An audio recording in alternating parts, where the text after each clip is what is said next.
The world is waiting in a stillness so profound that it feels like the air itself has turned to glass. It is the hour before the dawn, or perhaps the hour after midnight. Time has lost its meaning in this deep, velvet darkness. The courtyard is a silent theater of shadows, drawn in heavy, smudged charcoal against a backdrop of indigo paper. There is no wind here, not yet. There is only the settling weight of the winter, a physical pressure that presses down on the rooftops, the cobblestones, and the iron gates. The temperature is a living thing, a presence that occupies the space between objects, filling every void with a biting, silent intensity. It is a cold that does not sting so much as it numbs, a slow creeping anesthesia that turns breath into heavy clouds of white pastel dust, lingering in the air long after it has left the lungs. In the center of this frozen tableau sits the sleigh. It is a massive structure, built not for speed but for endurance, a vessel designed to navigate the white oceans of the north. The wood is dark, almost black, seasoned by 100 winters and treated with oils that smell of pine and ancient earth. In the faint, grainy light, the wood appears textured, rough where the grain rises, smooth where years of hands have rested. It rests upon runners of heavy iron, forged thick to crush the ice, their metal surfaces gleaming dully like old silver in the gloom. The sleigh is low to the ground, heavy, grounded, a dark anchor in a sea of pale snow. It does not look like a vehicle that moves. It looks like a part of the landscape, rooted and immovable. Beside the sleigh, the horses stand in a trance of patience. They are 3 great beasts, their coats thick and shaggy, the color of storm clouds. They are drawn in soft, hazy strokes of gray and black, their outlines blurring slightly into the surrounding darkness. They do not stomp or toss their heads. They simply stand, their heads lowered, their eyes half closed against the cold. Every few moments, a nostril flares, pink and soft, and a plume of steam erupts, dense and opaque, catching the faint light before dissipating into the nothingness. Frost has already begun to form on their whiskers and on the rough hairs of their manes, turning them into statues of ice and muscle. They are waiting for the command that will not come quickly. They understand the nature of this journey. It is not a race. It is a slow, rhythmic march into the heart of the winter. The diplomat stands by the heavy wooden door of the inn, his figure a dark silhouette against the warmer, yellow light spilling from the hallway behind him. He is wrapped in layers of wool and fur, so thick that he moves with a slow, heavy grace. His coat is made of heavy felt, the color of deep ocean water, lined with the pelts of animals that lived and died in the silence. He pulls on gloves of thick leather, the material stiff and unyielding, smelling of tannin and smoke. He adjusts the collar of his coat, pulling it up high around his ears, creating a tunnel of warmth for his face. He steps out from the shelter of the doorway and the cold hits him instantly. It is a solid wall, a sudden absence of heat that sucks the warmth from the fabric of his clothes. The snow beneath his boots crunches, a dry, sharp sound like the breaking of unglazed porcelain. Every step is deliberate. Crunch, crunch, crunch. The sound is swallowed immediately by the vast, muffled quiet of the courtyard. He approaches the sleigh. The driver is already there, a shape huddled on the high bench. The driver is nameless, ageless, a figure composed of worn sheepskin and a hat that pulls down low over his eyes. He nods, a motion barely visible, more a shifting of shadows than a gesture of greeting. He is checking the harness, his gloved hands moving over the leather straps and brass buckles with a slow, practiced intimacy. The leather creaks, a low, groaning sound that speaks of stiffness and age. The brass creates small, dull points of gold light in the darkness, reflecting the single lantern that hangs from the side of the sleigh. The lantern is the only source of true light in this world of blue and gray. It is a square box of iron and glass, housing a thick candle that burns with a steady, orange flame. The light it casts is soft and limited, reaching only a few feet into the surrounding dark. It illuminates the snow immediately around the sleigh, turning the white surface into a textured landscape of cream and pale yellow, revealing the individual crystals of ice like diamond dust scattered on black paper. Beyond this small circle of warmth, the world fades rapidly into deep, impenetrable shadow. The Diplomat climbs into the rear of the sleigh. It is a deep, enclosed nest, lined with heavy furs that smell of cedar and musk. He sinks into them, the pelts rising up around him, swallowing him. There is a heavy woolen blanket, thick as a carpet, which he pulls up over his legs, then over his chest, tucking the edges in tight. He is burying himself, preparing to become a dormant passenger, a piece of cargo wrapped in warmth while the world freezes around him. The driver makes a sound, a low click of the tongue, barely audible. The horses shift their weight. The leather harness pulls taut, straining with a sound like stretching rope. The iron runners groan against the packed snow, a sound of friction and resistance. And then, with a slow, heavy lurch, the sleigh begins to move. It does not dart forward. It flows like a glacier beginning its slide. The movement is heavy, possessed of a momentum that feels unstoppable once begun. The horses walk at first, their hooves thudding dully, a rhythmic four-beat percussion that will become the heartbeat of the journey. The sleigh slides out of the courtyard, passing through the stone arch of the gate. The stone walls are covered in a thin sheen of rime ice, catching the lantern light for a fleeting second before sliding back into the gloom. They enter the street of the sleeping town. The buildings are tall and narrow, their windows dark and shuttered, like eyes closed in sleep. The roofs are heavy with snow, thick white blankets that round off the sharp angles of the architecture, making the town look soft and molded from clay. Smoke rises from a few chimneys, thin gray ribbons that climb straight up into the still air, vanishing into the void of the sky.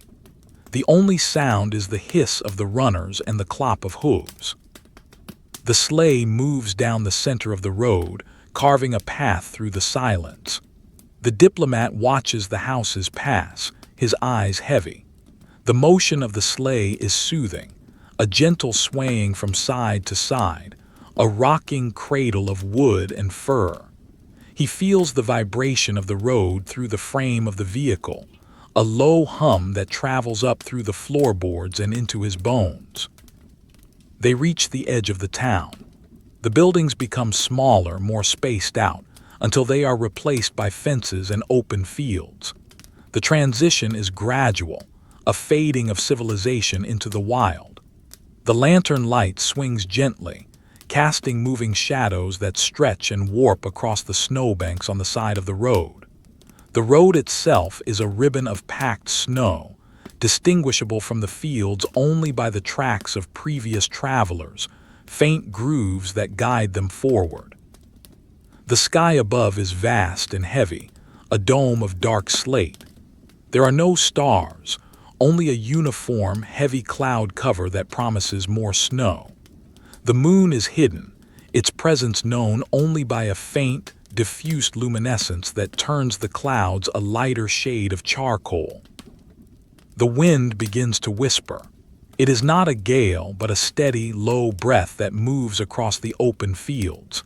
It catches the edges of the sleigh, whistling softly through the gaps in the wood. It stirs the manes of the horses, blowing the frost from their coats in fine, glittering clouds. The Diplomat feels the change in the air.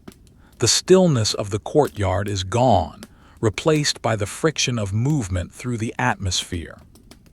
He pulls the fur blanket higher until it covers his chin, leaving only his eyes and nose exposed to the biting air.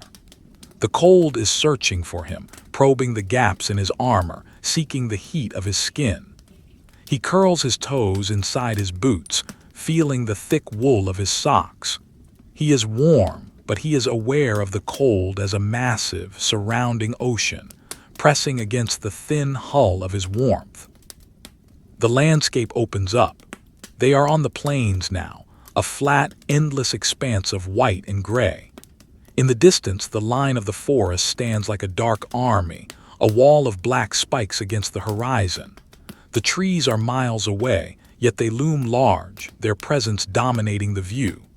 The snow on the plains is wind-sculpted, formed into low dunes and ridges that look like waves frozen in time.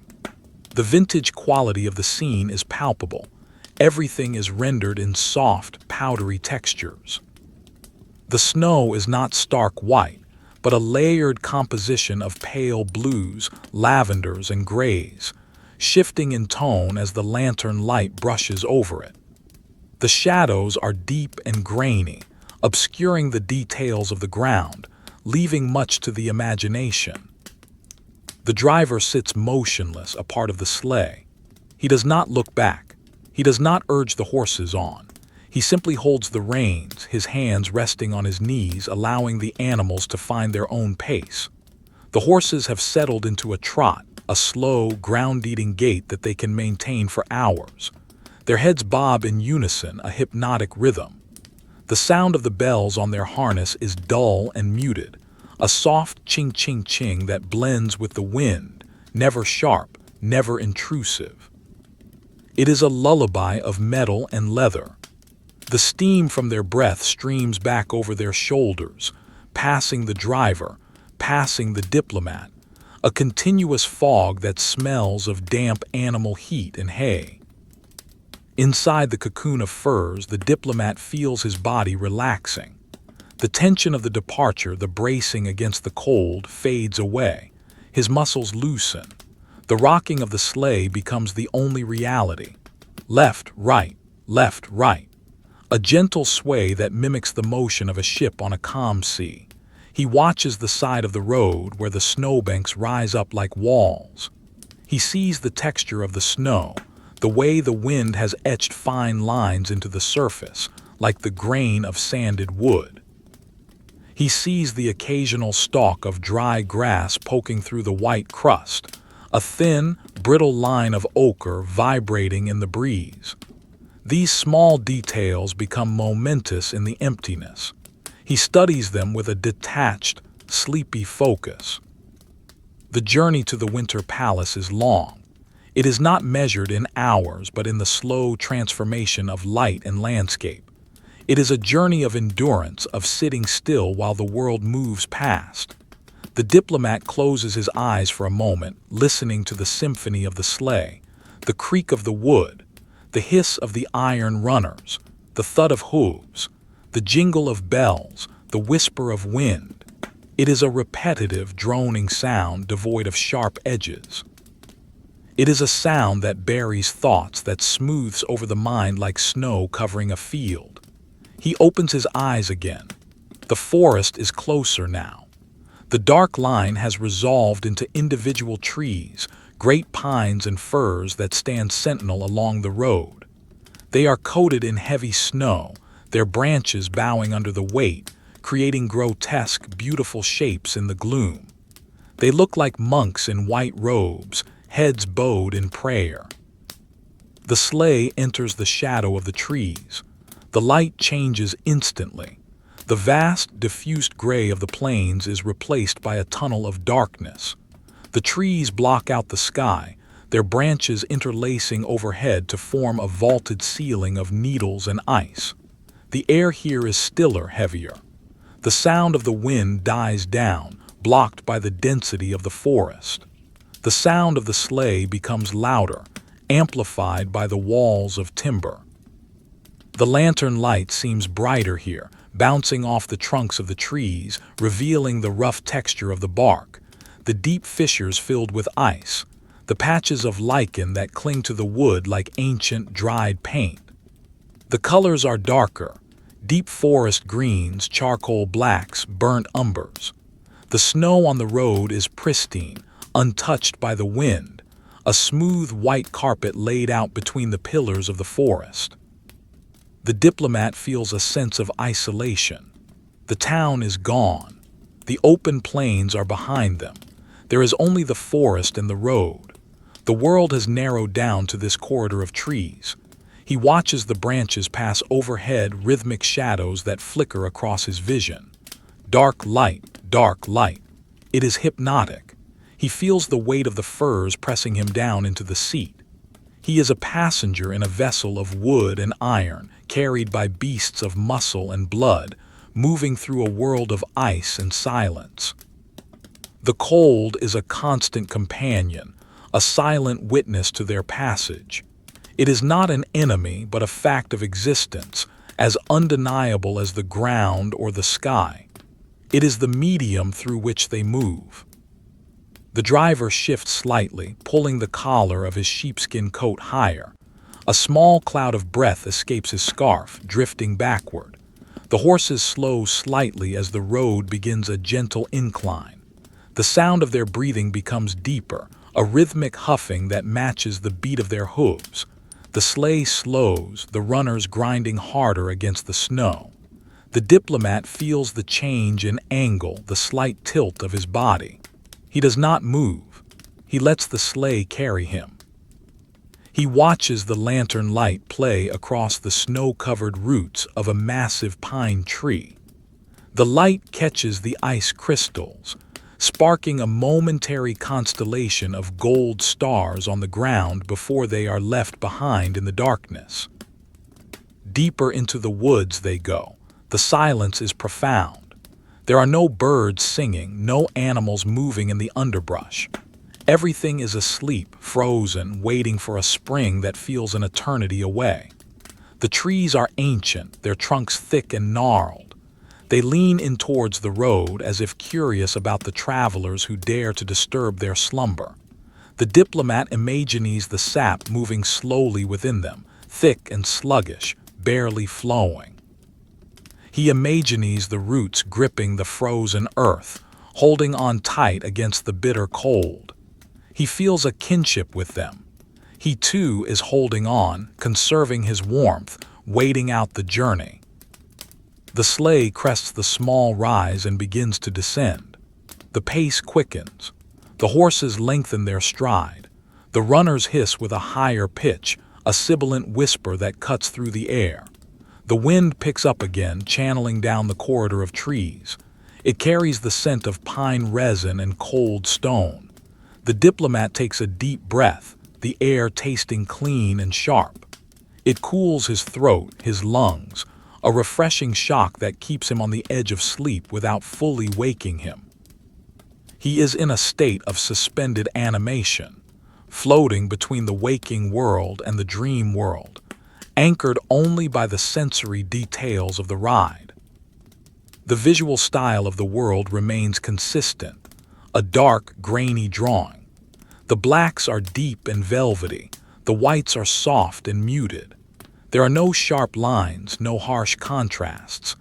Everything is blended, smoothed by the charcoal medium of the night. The lantern light is not a piercing beam, but a soft wash of ochre pastel that gently reveals the forms of the world without stripping away their mystery. It paints the rump of the horse in front of him, highlighting the powerful muscles working beneath the thick coat. It paints the metal of the harness, making it glow with a dull, antique luster. It paints the snow, giving it volume and depth. Time stretches. Minutes bleed into hours, or perhaps seconds stretch into minutes. There is no way to tell. The rhythm is unchanging. The landscape is a repeating loop of trees and snow, snow and trees. The diplomat's mind wanders, drifting like the steam from the horse's nostrils. He thinks of nothing in particular. He thinks of the warmth of a fire, distant and abstract.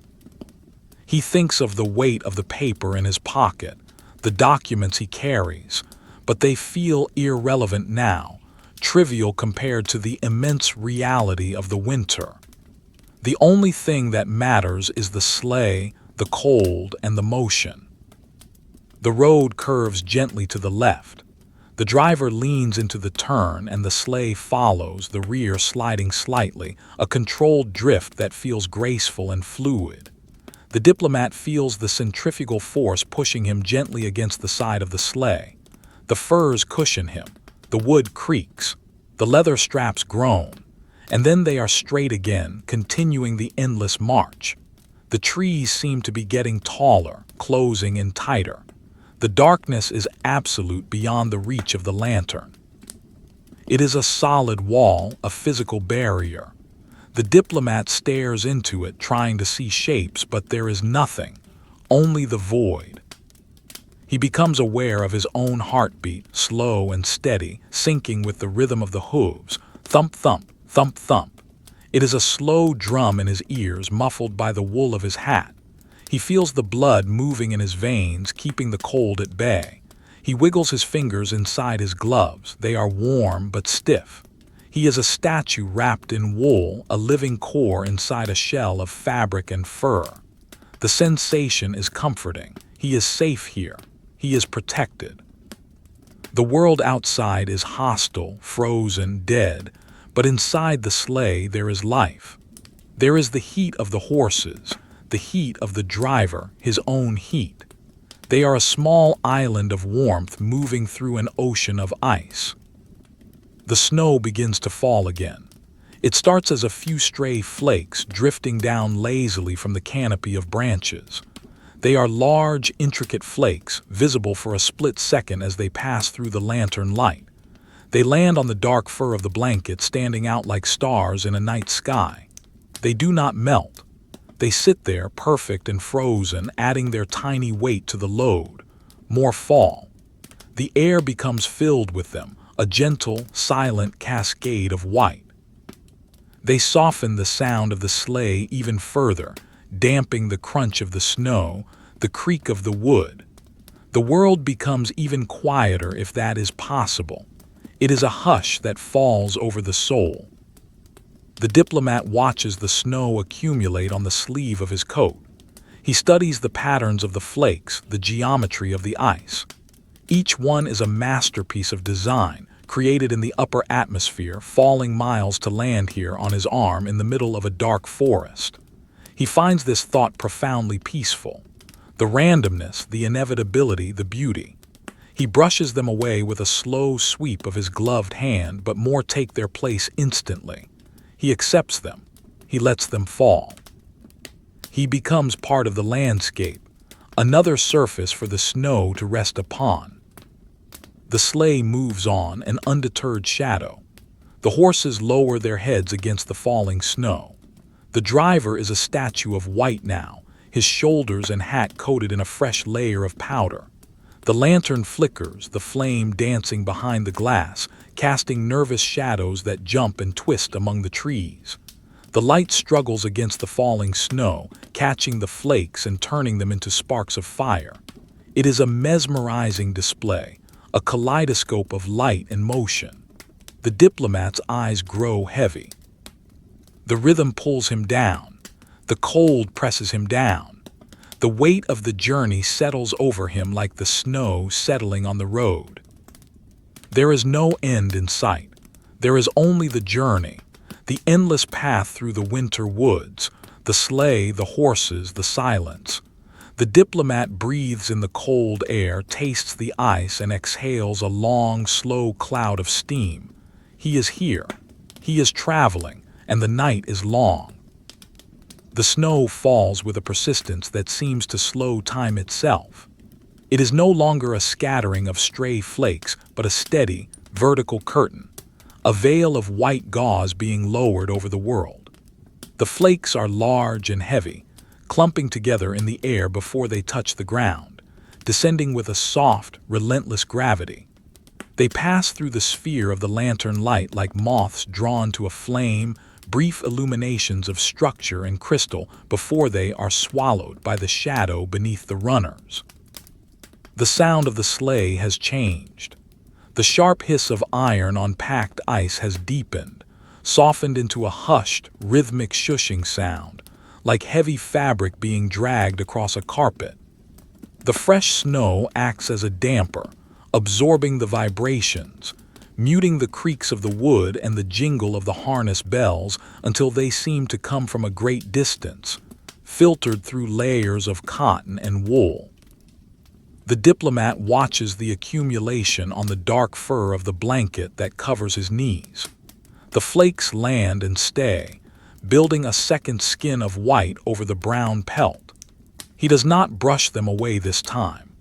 To move his hand would be to break the seal of warmth he has cultivated, to let the biting air find the vulnerability of his wrist or the gap in his collar. He simply observes the transformation, the way the individual crystals interlock, forming a porous, insulating layer that grows millimeter by millimeter. It is a slow, geological process happening in miniature, a sedimentation of the sky settling upon the earth. The vintage texture of the scene is amplified by this falling softness. The lines of the sleigh, the driver, and the horses are softened, their edges blurred as if a thumb has been rubbed over the charcoal drawing, smudging the black into the gray into the white. The forest has become a tunnel of infinite depth. The trees are no longer individual sentinels but a solid wall of darkness, their trunks merging into a single, impenetrable barrier on either side of the road. High above, the branches meet and interlock, weaving a ceiling of needles and wood that blocks out the sky completely. The lantern light catches the underside of this canopy only occasionally, revealing the heavy, drooping boughs laden with snow, hanging like stalactites in a limestone cave. The snow on the branches is thick, rounded, and precarious. Every so often, disturbed by the wind or its own weight, a clump falls, a silent white explosion that cascades down through the darkness, landing with a soft whump in the deep drifts by the roadside. The diplomat sees these movements as ghostly shifts in the periphery, sudden alterations in the static landscape that reset instantly to stillness. The driver remains a study in endurance. He has become a snowman, his shoulders and hat completely white. He does not shake the snow off. He sits with his back slightly curved against the wind, his head tucked down, allowing the weather to flow over him like water over a stone. His gloves, thick mittens of rough wool, hold the reins with a loose, confident grip. He does not need to steer. The horses know the road, feeling the hard pack beneath the fresh powder with their hooves. The driver's connection to them is through the leather straps, a silent telegraph of tension and release that communicates presence rather than command.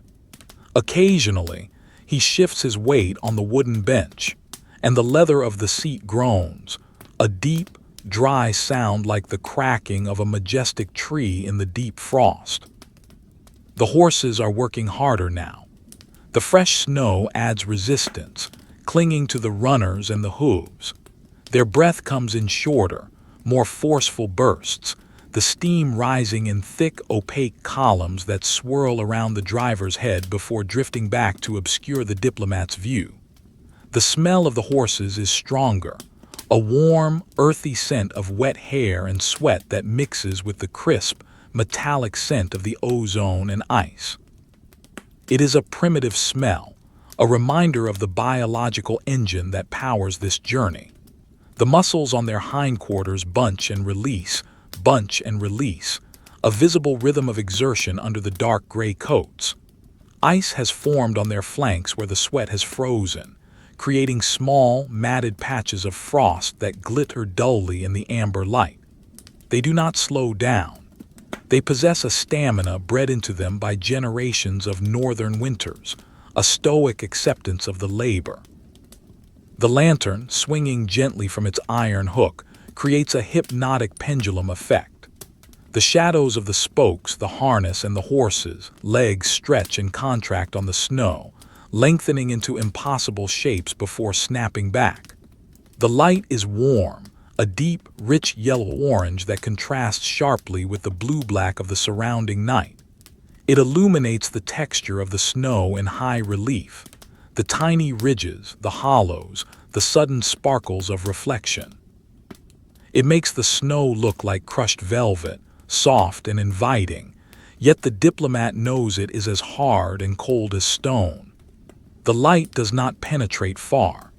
It pushes back the darkness only a few yards, creating a bubble of visibility that travels with them.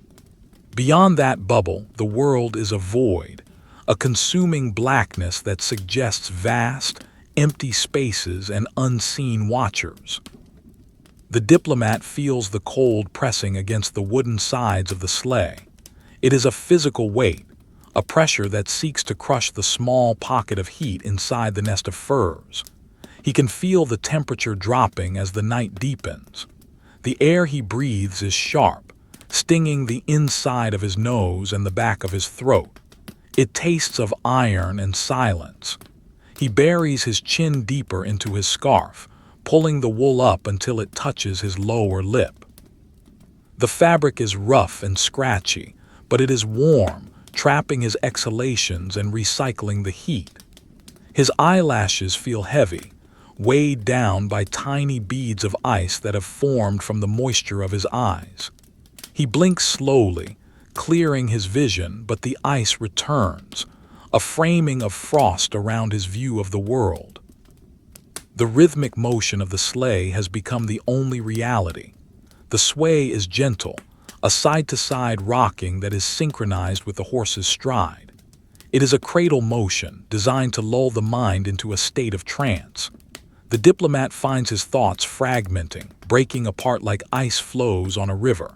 He tries to think of the palace, of the warmth that awaits him, but the image is distant, abstract, like a painting seen through a fog. The reality is here now. The wood, the snow, the dark. He feels the vibration of the runners traveling up through the floorboards, through the soles of his boots, tingling in his toes. It is a constant, low-frequency hum, a drone that resonates in his bones. They pass a clearing in the forest. For a brief moment, the wall of trees falls away on the right side, revealing a frozen lake. The expanse of ice is flat and gray, stretching away into the darkness. It is swept clean of snow by the wind, gleaming with a dull, leaden shine. In the center of the lake, a small island of rock rises up, crowned by a single, twisted pine tree. The scene is stark, desolate, a minimalist sketch in charcoal and slate.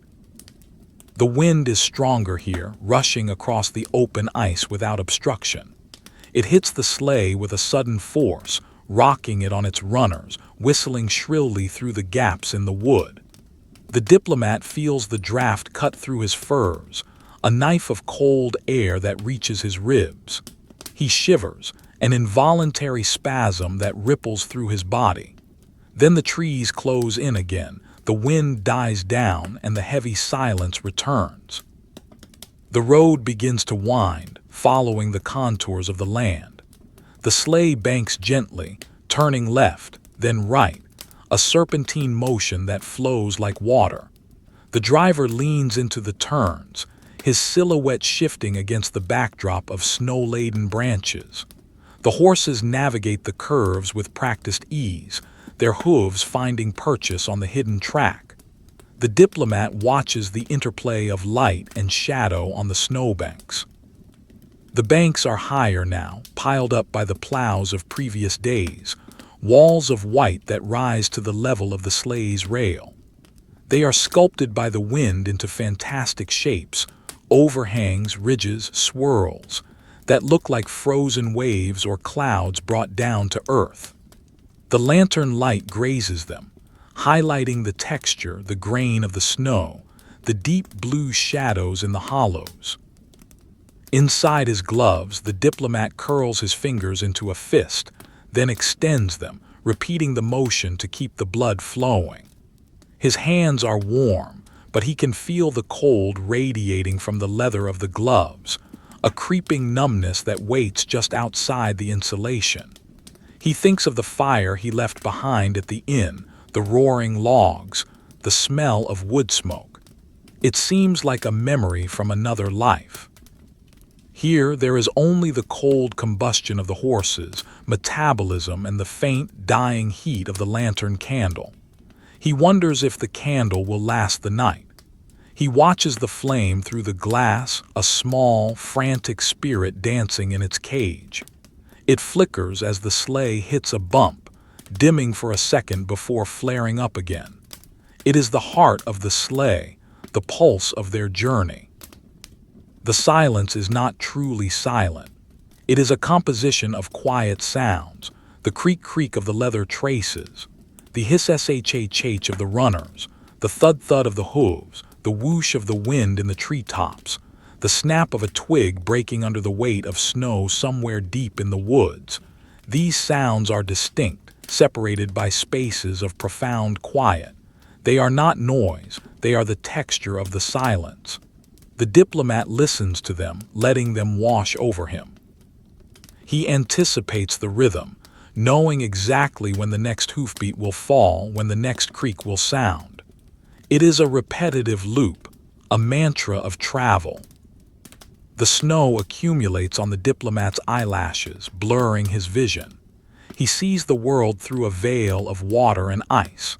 The trees become dark smudges, the snow a wash of pale gray. The light of the lantern diffuses, becoming a glowing aura rather than a source of illumination. He feels a heaviness in his limbs, a lethargy that is both pleasant and dangerous. The cold is seducing him, whispering that it would be easy to close his eyes, to drift away. He fights it, forcing his eyes to stay open, forcing himself to focus on the back of the driver's coat. He counts the flakes landing on the sheepskin. 1, 2, 3, 10, 20. The counting is a tether holding him to the waking world. The sleigh slows down as they approach a wooden bridge. It spans a frozen stream, a narrow gash in the earth filled with jagged rocks and black ice. The bridge is old, its timbers weathered and gray, covered in a thick layer of snow.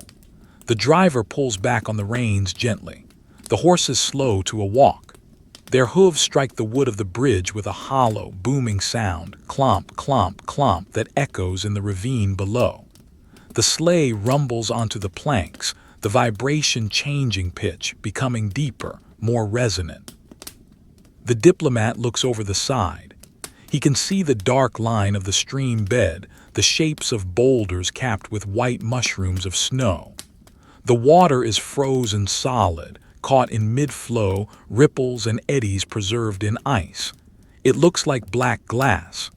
The sound of the water is gone, replaced by the silence of the ice. Crossing the bridge feels perilous in the dark. The rails are low, barely visible under the snow. The drop is not far, but the rocks below look unforgiving. The driver is careful, guiding the horses down the center of the structure. The lantern swings wildly as the sleigh rocks on the uneven planks, sending shadows leaping up the trunks of the trees on the far bank. Then they are across, the runners hitting the snow of the road again with a soft whump, and the hollow booming ceases. The horses pick up the trot immediately, eager to leave the bridge behind. The rhythm resumes, thud-thud, hiss-shh. The forest seems to grow denser on the other side of the stream. The trees are older here, immense ancient pines with trunks as wide as the sleigh. Their bark is deeply furrowed, like the skin of elephants, holding deep vertical lines of snow. The branches start lower down, brushing against the sides of the sleigh as they pass. The diplomat hears the soft scrape of pine needles against the wood, a whispering sound like dry silk. The scent of pine is overwhelming here, released by the friction. It is sharp, resinous, cleaning the air. It mixes with the smell of the cold, creating a perfume of pure winter. The diplomat shifts his legs under the heavy blanket. His muscles are stiff from the cold and the lack of movement. He feels the texture of the fur lining against his trousers, smooth and warm. He is a passenger in a capsule, separated from the world by layers of material, wood, leather, wool, fur. He appreciates the craftsmanship of the sleigh, the way it is built to exclude the elements. It is a fortress against the winter. He runs his gloved hand along the wooden rail next to him. The wood is cold, hard, polished by years of use. He can feel the grain through the leather of his glove. It feels solid, real.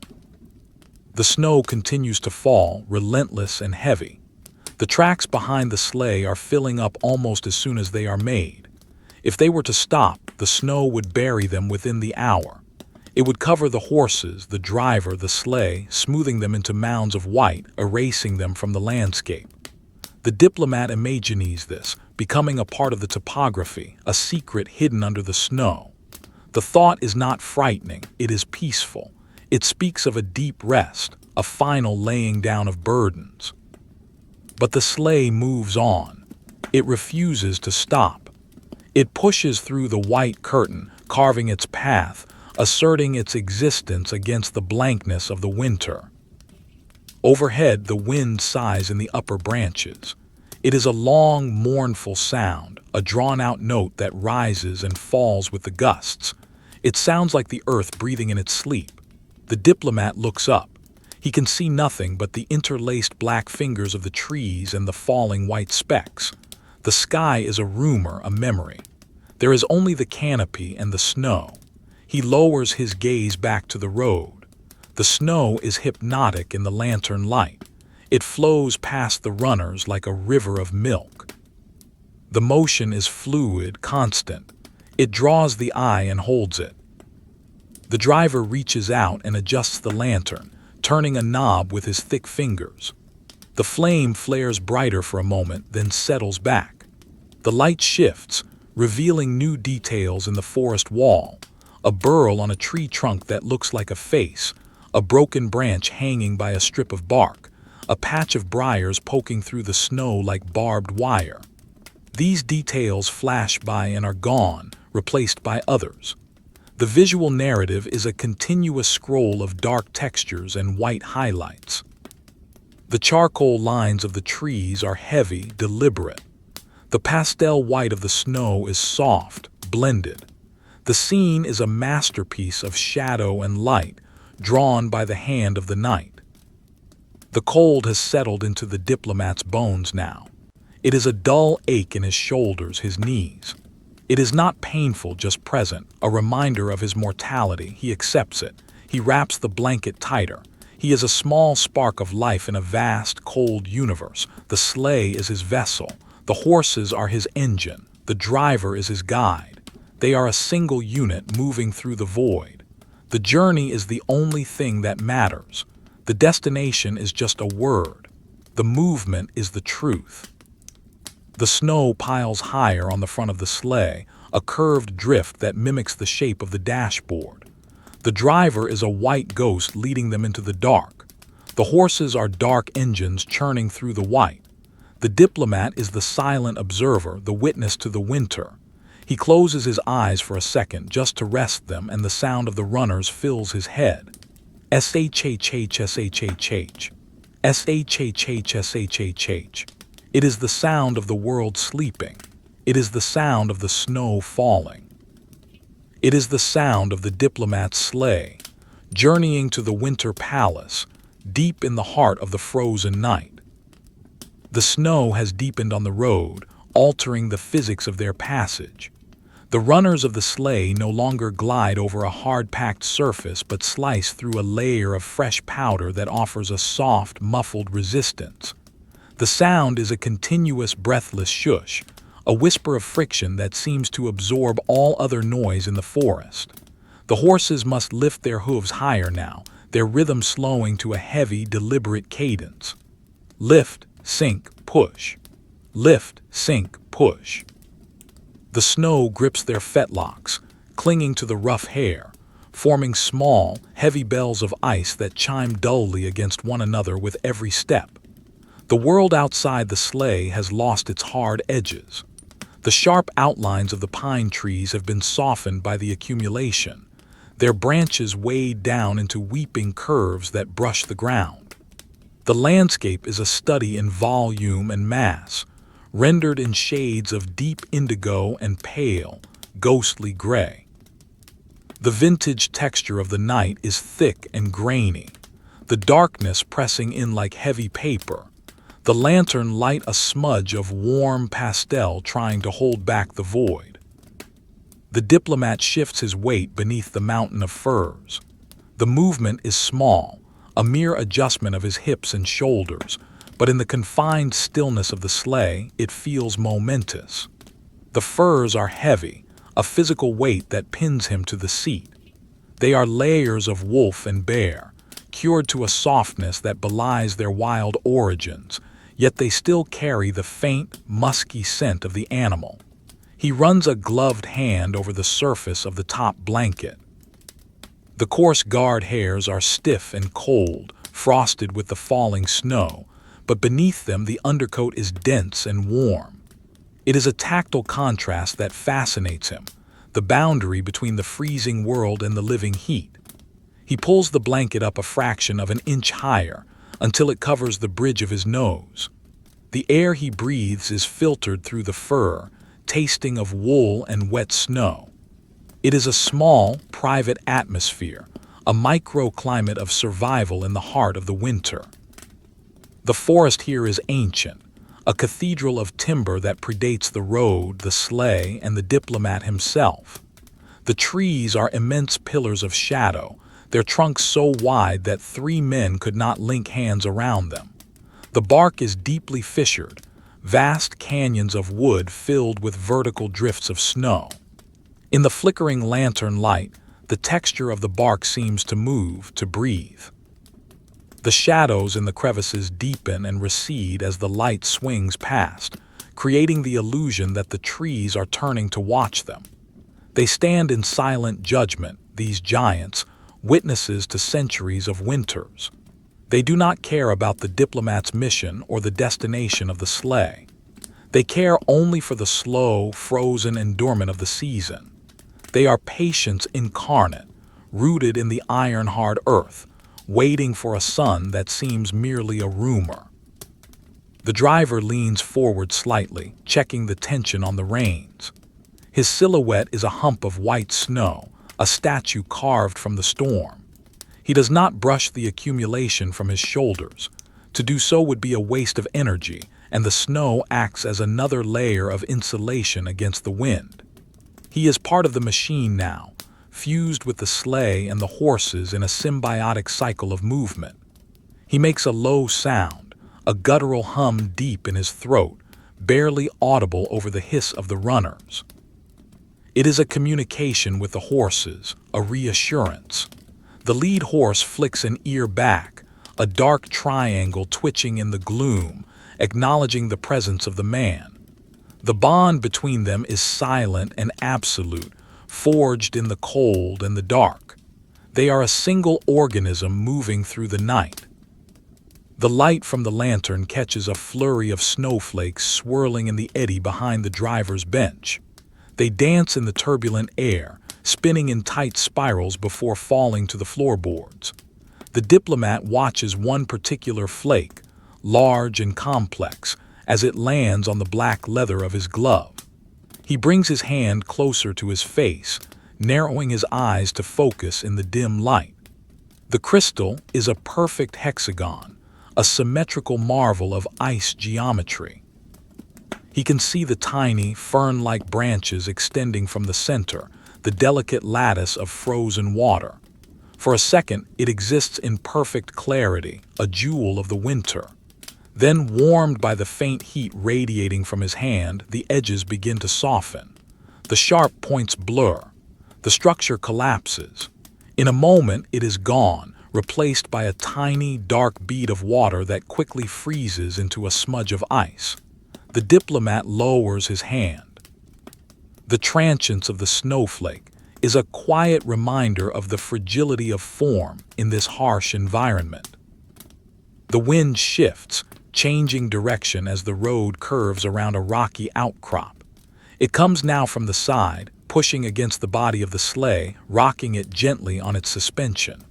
The diplomat feels the sway, a lulling motion like a boat in a harbor. The wind carries a new scent, the smell of crushed spruce needles and the metallic tang of distant ozone. It whistles through the gaps in the stone formation, a low, mournful note that harmonizes with the creaking of the wood. Woo-hoo. It is the voice of the landscape, a song of emptiness and cold. The rocks themselves are dark, jagged shapes looming out of the snow, their surfaces slick with ice. They look like the bones of the earth, exposed and frozen. The lantern light glazes them with a faint, amber sheen, highlighting the wetness, the cold, impenetrable hardness of the stone. The sleigh passes the outcrop and re-enters the deep woods. The darkness intensifies. The canopy overhead is so thick that it blocks out even the faint luminescence of the clouds. The only light is the lantern, a fragile sphere of illumination traveling through a tunnel of ink. The diplomat feels the isolation pressing in. There is no town behind them, no palace ahead of them. There is only this immediate moment, this small circle of light. The world beyond the trees has ceased to exist. He is suspended in a void of cold and time. He closes his eyes, and the darkness behind his eyelids is no different from the darkness outside. He listens to the rhythm of the journey. The thud-thud of the hooves is slower now, muffled by the depth of the snow. The breathing of the horses is louder, a rhythmic huff-huff that sounds like a steam engine laboring up a grade. He reaches into the deep pocket of his heavy coat, his gloved fingers fumbling for the familiar shape of his pocket watch. He finds it, the cold metal distinct even through the leather. He pulls it out, maneuvering it carefully so as not to drop it into the furs. He presses the catch, and the lid springs open with a soft click. He holds it up to the faint light. The face of the watch is porcelain white, the numerals painted in black script. The hands are delicate needles of steel. They indicate an hour that feels meaningless. 2 o'clock, 3 o'clock, it does not matter. The time inside the watch is mechanical, precise, divided into neat increments. The time outside is fluid, endless, measured only by the falling snow and the distance traveled.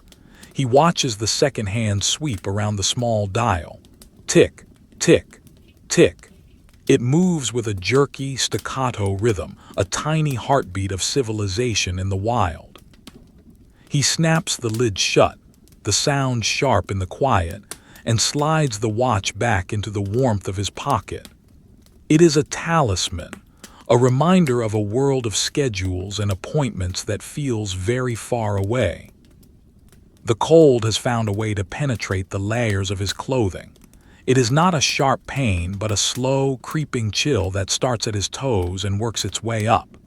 He wiggles his feet inside his boots, curling and uncurling his toes. The wool socks are thick, but the leather of the boots is cold, conducting the temperature of the air straight to his skin. He presses his feet together, trying to share the warmth. He feels the cold in his knees, a stiff ache that settles deep in the joint. He pulls the heavy fur blanket tighter, tucking the edges under his legs, creating a seal. He imagines the cold as a liquid, a blue fluid that fills the sleigh, rising up around him. He must keep his head above it. He must keep the core of his body warm. The horses stumble slightly. One of the wheelers slips on a patch of ice hidden beneath the snow. The sleigh lurches, sliding sideways for a foot before the runners bite in again. The driver corrects instantly, his hands moving with lightning speed to adjust the reins, balancing the team. He speaks a word, low and sharp, a command that brings the horses back into line. The sleigh straightens. The rhythm resumes. The diplomat tenses his muscles, bracing himself against the side of the seat, then relaxes as the motion smooths out. The interruption was brief, a ripple in the smooth surface of the journey, but it serves as a reminder of the danger that lies just beneath the snow. The road is treacherous. The ice is waiting. They cross a small bridge over a dry ravine. The timbers of the bridge are old and weathered, covered in a mound of snow that rises in the center like the spine of a beast. The horses step carefully, testing the footing. The hollow, booming sound of their hooves on the wood is deeper here, echoing in the empty space below. The Diplomat looks over the side. The ravine is a black gash in the white forest floor. He cannot see the bottom. It is a pit of shadows. The wind rushes up from the depths, carrying the smell of decay and wet earth. Then they are across, and the solid ground returns. The runners hiss on the snow, a comforting sound of stability. The trees begin to change. The towering pines give way to a stand of birch trees. Their trunks are slender and pale, like ghosts standing in the darkness. The bark is white and peeling, curling in papery strips that flutter in the wind. In the lantern light, they look like charcoal sketches on gray paper, their markings stark and black against the white bark. They grow close together, a dense thicket of vertical lines. The branches are thin and bare, a delicate lacework of twigs that scratches at the sky. They do not block the wind as effectively as the pines. The air moves through them with a hissing sound, rattling the dry branches. The snow here is drifted higher, piled up against the trunks in sweeping curves. The visual texture of the scene is lighter, more chaotic. The smooth, heavy lines of the pine forest are replaced by the scratchy, frantic lines of the birch thicket. The Diplomat feels a heaviness in his eyelids. The hypnotic motion of the sleigh, the repetitive sound of the runners, the numbing cold, it all conspires to pull him down into sleep. He fights it. He knows he must stay awake or at least stay aware. To sleep in this cold is to invite a deeper, more permanent sleep. He focuses on the back of the driver's head. He studies the texture of the sheepskin hat, the way the wool is matted and worn. He counts the snowflakes landing on it. He forces his mind to work to process the visual information. He looks at the lantern. The flame is burning lower now, the wax pooling in the base of the glass box. The wick is black and curled, glowing red at the tip. The light is dimmer, more orange. It casts long, distorted shadows that stretch out across the snow and disappear into the trees. The snow continues to fall. It is relentless. It piles up on the blanket, on the driver's shoulders, on the backs of the horses. It is covering the world, burying the past, erasing the tracks behind them. The Diplomat feels a sense of insignificance. He is a tiny speck in a vast, white silence. The mission, the palace, the politics, they all seem trivial compared to the sheer magnitude of the winter. This is the true reality, the cold, the dark, the snow. Everything else is a construct, a fragile dream that can be blown away by the wind. He shifts his gaze to the side of the road. The snowbanks are higher here, almost level with his eyes. He can see the layers in the snow, the strata of different storms. There is a layer of clean white, then a thin line of gray dust, then another layer of white, denser and more packed. It is a geological record of the winter. He wonders how long the snow has been falling. Weeks, months. It feels as if it has always been falling, as if the world was born in a snowstorm and will end in one. The horses are tiring, their heads are lower, their breathing is heavier, but they do not stop. They are machines of flesh and blood bred for this labor. They push against the breast collars, digging their hooves into the snow, driving the sleigh forward. The driver senses their fatigue. He slackens the reins slightly, allowing them to choose their own path to find the firmest ground. He does not use the whip. The whip sits in its socket untouched, a symbol of authority that is unnecessary here. The bond between man and beast is enough. A faint light appears in the distance. It is not the moon nor a star. It is a pale, diffused glow barely visible through the trees. It might be a reflection of the snow or a trick of the eye. The Diplomat watches it. It does not move. It grows slightly brighter as they approach, then fades again as the trees thicken. It is a ghost light, a will-o'-the-wisp of the winter. He wonders if it is a house, a window with a fire, but dismisses the thought. There is no one out here. They are alone. The light is likely just a patch of ice catching the lantern's reflection from a specific angle, a momentary optical illusion in the monochrome world. The cold deepens. The temperature drops another degree. The air feels brittle as if it could shatter like glass. The diplomat's breath freezes instantly on his scarf, forming a stiff crust of ice. He pulls the fabric away from his mouth for a moment to breathe the raw air. It burns his lungs, a cleansing fire of cold. He coughs, a dry, hacking sound that is swallowed immediately by the silence. He covers his mouth again. The warmth of his breath is a small comfort, damp and humid.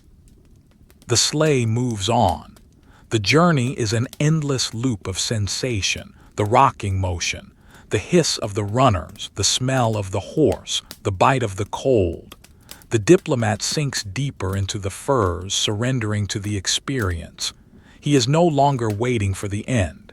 He is simply existing in the middle. The middle is where the truth lies. The middle of the night, the middle of the forest, the middle of the winter. The driver shifts, stretching one leg and then the other. The wood of the bench creaks. The horses snort, blowing clear their nostrils. The steam drifts back, a momentary fog that envelops the diplomat. For a second he is in a cloud, a whiteout of warm, animal-scented mist. Then it clears and the dark forest returns. The trees stand tall and silent, watching them pass. The snow falls. The wind whispers. The sleigh glides on, a dark ship on a white ocean, sailing towards a destination that lies somewhere beyond the edge of the night. The visual style remains consistent, the dark, textured paper, the charcoal lines, the pastel highlights. The image is static yet moving, a living drawing of the cold. The diplomat is a part of the drawing, a figure rendered in heavy strokes of shadow, wrapped in the texture of fur and wool. He is still. He is silent. He is waiting. And the snow continues to fall, burying the world in silence, one flake at a time. The landscape opens up, shedding the protective skin of the forest to reveal a vast, exposed plateau. The transition is not sudden but gradual, a thinning of the trees that allows the wind to reclaim its dominance. The birch trunks, previously a dense cage of white and black lines, scatter and retreat, leaving only the occasional stunted shrub to break the monotony of the snow. The sleigh emerges onto this high ground, a small, dark beetle crawling across a sheet of white paper. Here the wind is a physical force, a relentless pressure that pushes against the side of the vehicle, seeking to slide it off the road. It does not howl. The sound is too low, too constant for that. It is a deep, resonant roaring, the sound of the atmosphere moving in great, heavy tides against the earth. It buffets the leather hood of the sleigh, snapping the fabric with a sharp, cracking sound that mimics the report of a distant rifle. Snap, snap, snap. The sound is irregular, a chaotic rhythm that plays counterpoint to the steady thud-thud of the horse's hooves. The diplomat feels the change in the air pressure. The shelter of the trees is gone, and with it, the stillness that allowed a small pocket of warmth to exist around the sleigh. Now, the cold is aggressive. It strips away the boundary layer of heat, searching for the seams in the diplomat's coat, the gap between his scarf and his hat. He huddles deeper into the nest of furs, pulling the heavy bare skin up until it creates a cowl over his head. Inside this cave of fur, the air is still, but it is colder than before. The temperature has dropped as they climbed in elevation. It is a dry, biting cold that desiccates the skin and turns the breath into ice crystals before it even leaves the mouth. The diplomat presses his gloved hands against his thighs, seeking the warmth of his own blood. He can feel the muscles of his legs, tense and hard, bracing against the swaying of the sleigh.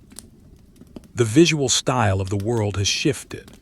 The deep, vertical shadows of the forest are gone, replaced by a horizontal emptiness. The sky is a vast, oppressive weight of dark gray, pressing down on the lighter gray of the snow. The horizon is lost in the gloom, a blurred line where the earth and sky merge into a single plane of slate. The lantern light, which had danced so playfully on the tree trunks, now spills out onto the open snow and is lost. It illuminates only the immediate vicinity of the runners and the hindquarters of the horses. The light seems weaker here, a fragile orange smudge against the overwhelming blue-black of the night. It catches the wind-blown snow, which moves across the road in serpentine drifts, like white smoke or pale sand. These drifts are constantly moving, reshaping the surface of the road, filling in the tracks of the sleigh the moment they are made. The driver hunches forward, presenting a smaller target to the wind. His coat, stiff with frost, cracks audibly when he moves. He does not look left or right. His gaze is fixed on the ears of the horses, the only navigational beacons in this sea of white. The horses are struggling. The wind pushes against them, forcing them to lean into the gale. Their heads are lowered almost to their knees, their necks stretched out. The frost on their manes has thickened into a heavy crust, turning the hair into a helmet of ice. Their tails are blown sideways, streaming out like dark flags.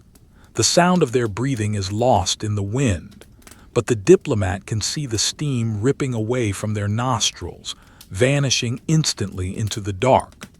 They are powerful animals built for this, but even they are small against the scale of the plateau. The road here is treacherous. The wind has scoured the snow away in places, revealing the hard, frozen earth beneath, while in other places it has piled it into deep, deceiving drifts. The sleigh rises and falls, pitching like a ship in a swell. The diplomat feels his stomach lurch with each drop. It is a sickening, swaying motion that threatens to induce nausea. He closes his eyes, trying to center himself, focusing on the contact between his back and the seat. He visualizes the iron runners cutting through the snow, anchoring them to the ground. He visualizes the weight of the sleigh, the solidity of the wood, heavy, low, grounded. He repeats these words in his mind like a mantra. The cold has a smell here. It smells of ozone and ancient dust, of rocks that have been frozen for 1,000 years. It is a clean, sterile scent devoid of life. There is no smell of pine, no smell of damp earth, only the smell of the wind.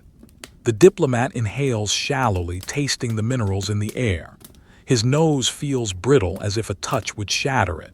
He rubs it gently with the back of his glove, checking for sensation. It is numb, a dead piece of flesh attached to his face. He rubs harder, forcing the blood back, feeling a dull, stinging pain as the circulation returns. This is the constant battle, numbness versus pain. Pain is better. Pain means life. The sleigh passes a marker stone by the side of the road. It is a tall, jagged pillar of granite, leaning at a precarious angle. It is covered in rime ice, the windward side built up into a thick white carapace that looks like feathers or scales. The lantern light glazes it for a second, revealing the rough texture of the stone beneath the ice, the dark speckles of lichen that cling to existence in the fissures. Then it is gone, swallowed by the dark. The diplomat wonders who placed it there and when. It looks ancient, a relic of a time before the road, before the palace. It stands as a lonely sentinel, marking the miles in the void. The wind begins to drive the snow horizontally. It is no longer falling, it is streaming. The flakes are small and hard like grains of sand. They hit the side of the sleigh with a hissing sound, tssstssstss, polishing the wood, eroding the varnish. They sting the exposed skin of the horses, making them toss their heads in irritation. The driver pulls his scarf up higher until only a narrow slit remains for his eyes. He is a faceless figure, a construct of cloth and endurance. The diplomat watches the snow accumulate in the folds of the driver's coat, filling the creases with white lines, highlighting the contours of his posture. It looks like a drawing where the artist has used white chalk to accentuate the shadows. Beneath the furs, the diplomat reaches for his flask. It is a flat silver container curved to fit against his hip. He unscrews the cap, his fingers clumsy and stiff. The metal burns his lips with cold. He takes a small sip. The liquid is brandy, dark and fiery. It burns a path down his throat, a sudden, shocking line of heat in the center of his cold body. It hits his stomach and radiates outward, a brief, artificial warmth that fools the senses. He takes another sip, then screws the cap back on tight. He does not want to drink too much. Alcohol is a false friend in the cold. It brings the blood to the surface, where the wind can steal the heat. He needs the blood deep, around his heart and lungs. But the taste of the brandy, rich and oaky, is a reminder of the civilized world, of libraries and fireplaces and crystal glasses. It is a memory of warmth. The plateau seems endless. There are no landmarks, no changes in the terrain to mark their progress, only the wind and the snow. The diplomat feels a sense of timelessness. The journey has become a state of being. He is not going to the winter palace, he is simply riding in the sleigh. He has always been riding in the sleigh. He will always be riding in the sleigh. The destination is a myth, a story told to justify the suffering. The reality is the cold. The reality is the dark. The reality is the sound of the runners on the ice. The ground begins to slope downwards. The transition is subtle at first, a slight easing of the drag on the horses, a slight increase in speed. The sleigh begins to glide more easily. The driver leans back, putting tension on the reins, checking the momentum. They are descending from the plateau. The wind, deprived of the flat expanse, begins to lose its ferocity. The roaring fades to a moan, then to a whistle. The snow, no longer driven horizontally, begins to fall in a more vertical pattern again. The flakes become larger, softer. The hiss of the runners deepens back into a shush. Ahead, the darkness thickens. It is the tree line waiting to receive them back into its embrace. The trees here are different from the ones before. These are firs, dense and conical, their branches sweeping the ground. They are clustered tight together, forming a wall of black spikes against the gray snow. As the sleigh enters the forest, the wind cuts out almost completely. The sudden silence is shocking. It feels as if the world has held its breath. The air is still and heavy.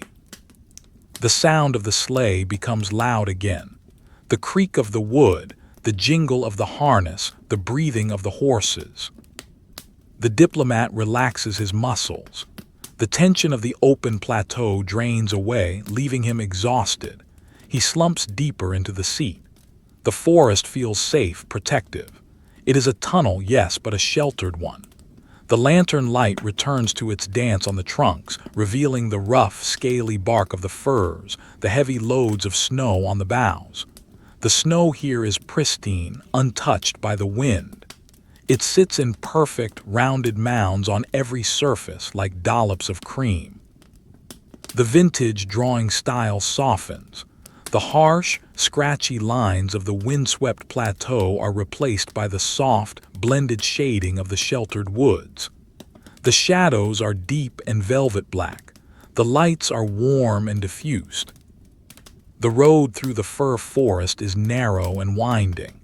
The trees pressing close, their branches brushing against the sides of the sleigh. The diplomat hears the soft swish-swish of the needles against the wood. Occasionally, a branch dumps its load of snow onto the hood of the sleigh, a heavy thump that vibrates through the frame. The driver ignores it. He is focused on the path, guiding the horses through the twists and turns. The road is icy here, protected from the sun by the dense canopy. The runners slide easily, almost too easily. The sleigh drifts around the corners, the rear end swinging out in a controlled skid. It is a graceful, fluid motion, like a dance. The diplomat watches the back of the driver. He wonders about the man's life. Does he have a family? Does he have a home? Or does he live on the road, moving between the towns and the palace, a permanent transient of the winter? The driver never speaks, never complains. He is as much a part of the landscape as the trees or the snow.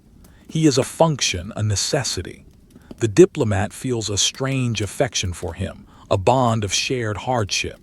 They are in this together, two men against the night. The temperature in the forest is slightly higher than on the plateau, but it is still dangerously cold. The dampness is higher here, a wet cold that clings to the clothes. The diplomat feels the moisture in the air settling on his face. He wipes his cheek with his glove. It comes away wet.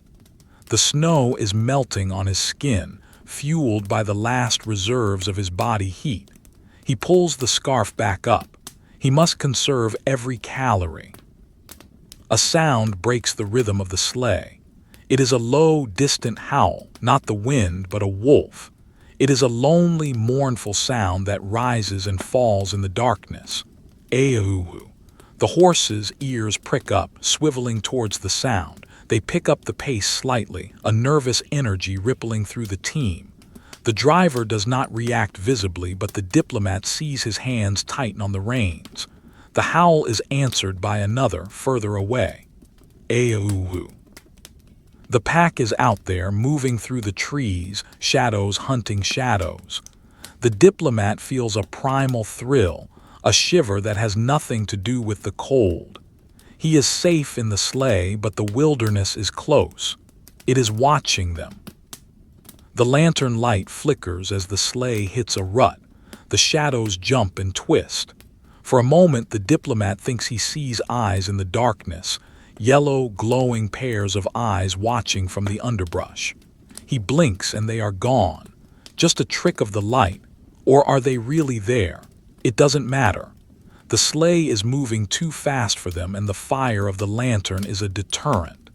They are just passing through the wolves' domain. The road begins to climb again. The horses dig in, their hooves churning the snow. The sleigh slows. The sound of the runners becomes a grinding noise. The diplomat feels the tilt of the seat. He looks up. Through a gap in the trees, he can see the sky. The clouds are breaking up slightly. A single star is visible, a tiny, cold diamond in the black velvet. It twinkles furiously, distorted by the atmosphere. It is the first celestial object he has seen all night. It feels like a sign, a beacon of hope. He watches it until the trees close in again and blot it out. The climb is long and arduous. The horses are panting now, loud, heaving breaths that echo in the quiet woods. The driver speaks to them, low, soothing words. Steady now, easy, pull.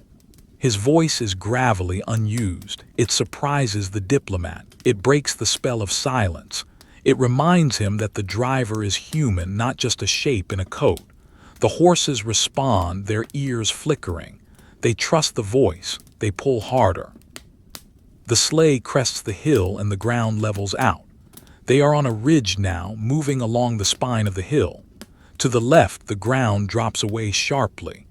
The diplomat can see out over the forest, a vast ocean of dark treetops stretching away to the horizon. The view is breathtaking in its desolation. It is a world of black and white, of shadow and ice. There are no lights, no fires, no signs of habitation, just the wild, empty north. The vintage aesthetic captures this perfectly. The grainy texture of the paper representing the darkness, the soft pastel strokes highlighting the tops of the trees where the faint starlight touches them. It is a landscape of solitude. The wind returns on the ridge, but it is not as fierce as on the plateau. It is a steady breeze that rustles the treetops below, creating a sound like the ocean surf. Shhhshhhh. The diplomat listens to it. It is a soothing sound, vast and eternal. It makes him feel small, insignificant. His problems, his duties, his life, they are nothing compared to the scale of the winter. He finds comfort in this. There is no need to worry. There is only the ride. He checks his feet again. They are still there, still cold. He stamps them gently on the floorboards. The vibration travels up his legs. The wood of the sleigh feels solid, reassuring. He is contained within a vessel of order, moving through a chaotic world. The leather, the wood, the iron, these are the materials of civilization. They are holding the night at bay. The driver reaches into a bag by his feet and pulls out a bottle. He takes a long pull, his head tilting back. The diplomat can smell the raw spirit from here, cheap, harsh vodka, the fuel for the man. The driver wipes his mouth with his sleeve and stows the bottle. He does not offer it to the diplomat. It is a private ritual, a necessary act of maintenance. The diplomat understands. There are boundaries here, lines of class and duty that even the winter cannot erase. The snow begins to fall again, gently this time. Large, fluffy flakes that drift down vertically. They settle on the road, softening the ruts, covering the ice. The sleigh moves silently now, the runners gliding on a cushion of fresh powder. The world is hushed. The wolf howls have faded. The wind has dropped. There is only the soft hiss of the passage and the gentle sway of the carriage. The diplomat closes his eyes. He is tired, so tired. The cold is a heavy blanket weighing him down. He drifts. He dreams of a room with golden walls, of a table set with silver and crystal, of a fire that never burns down. He hears voices, laughter, music, but they are distant, muffled, as if heard through a thick wall. The reality is the sleigh. The reality is the motion. He wakes with a start as the sleigh jolts over a stone. He is back in the dark. The trees are still passing. The snow is still falling. The journey continues. He looks at the lantern. The candle has burned down further. It is a stub now, swimming in a pool of liquid wax. The flame is smaller, more fragile. It struggles to illuminate the road.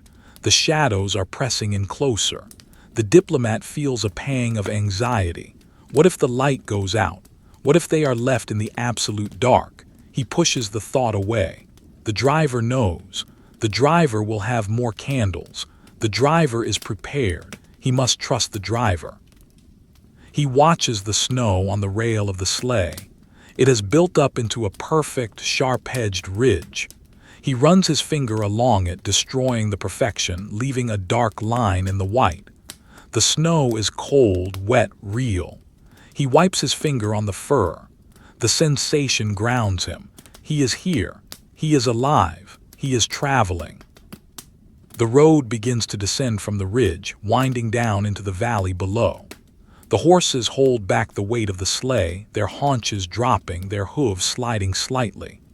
The breeching straps tighten around their hindquarters. The sleigh pushes against them.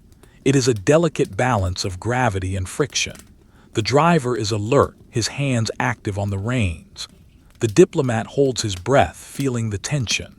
One slip and the sleigh could slide off the road down into the trees, but there is no slip.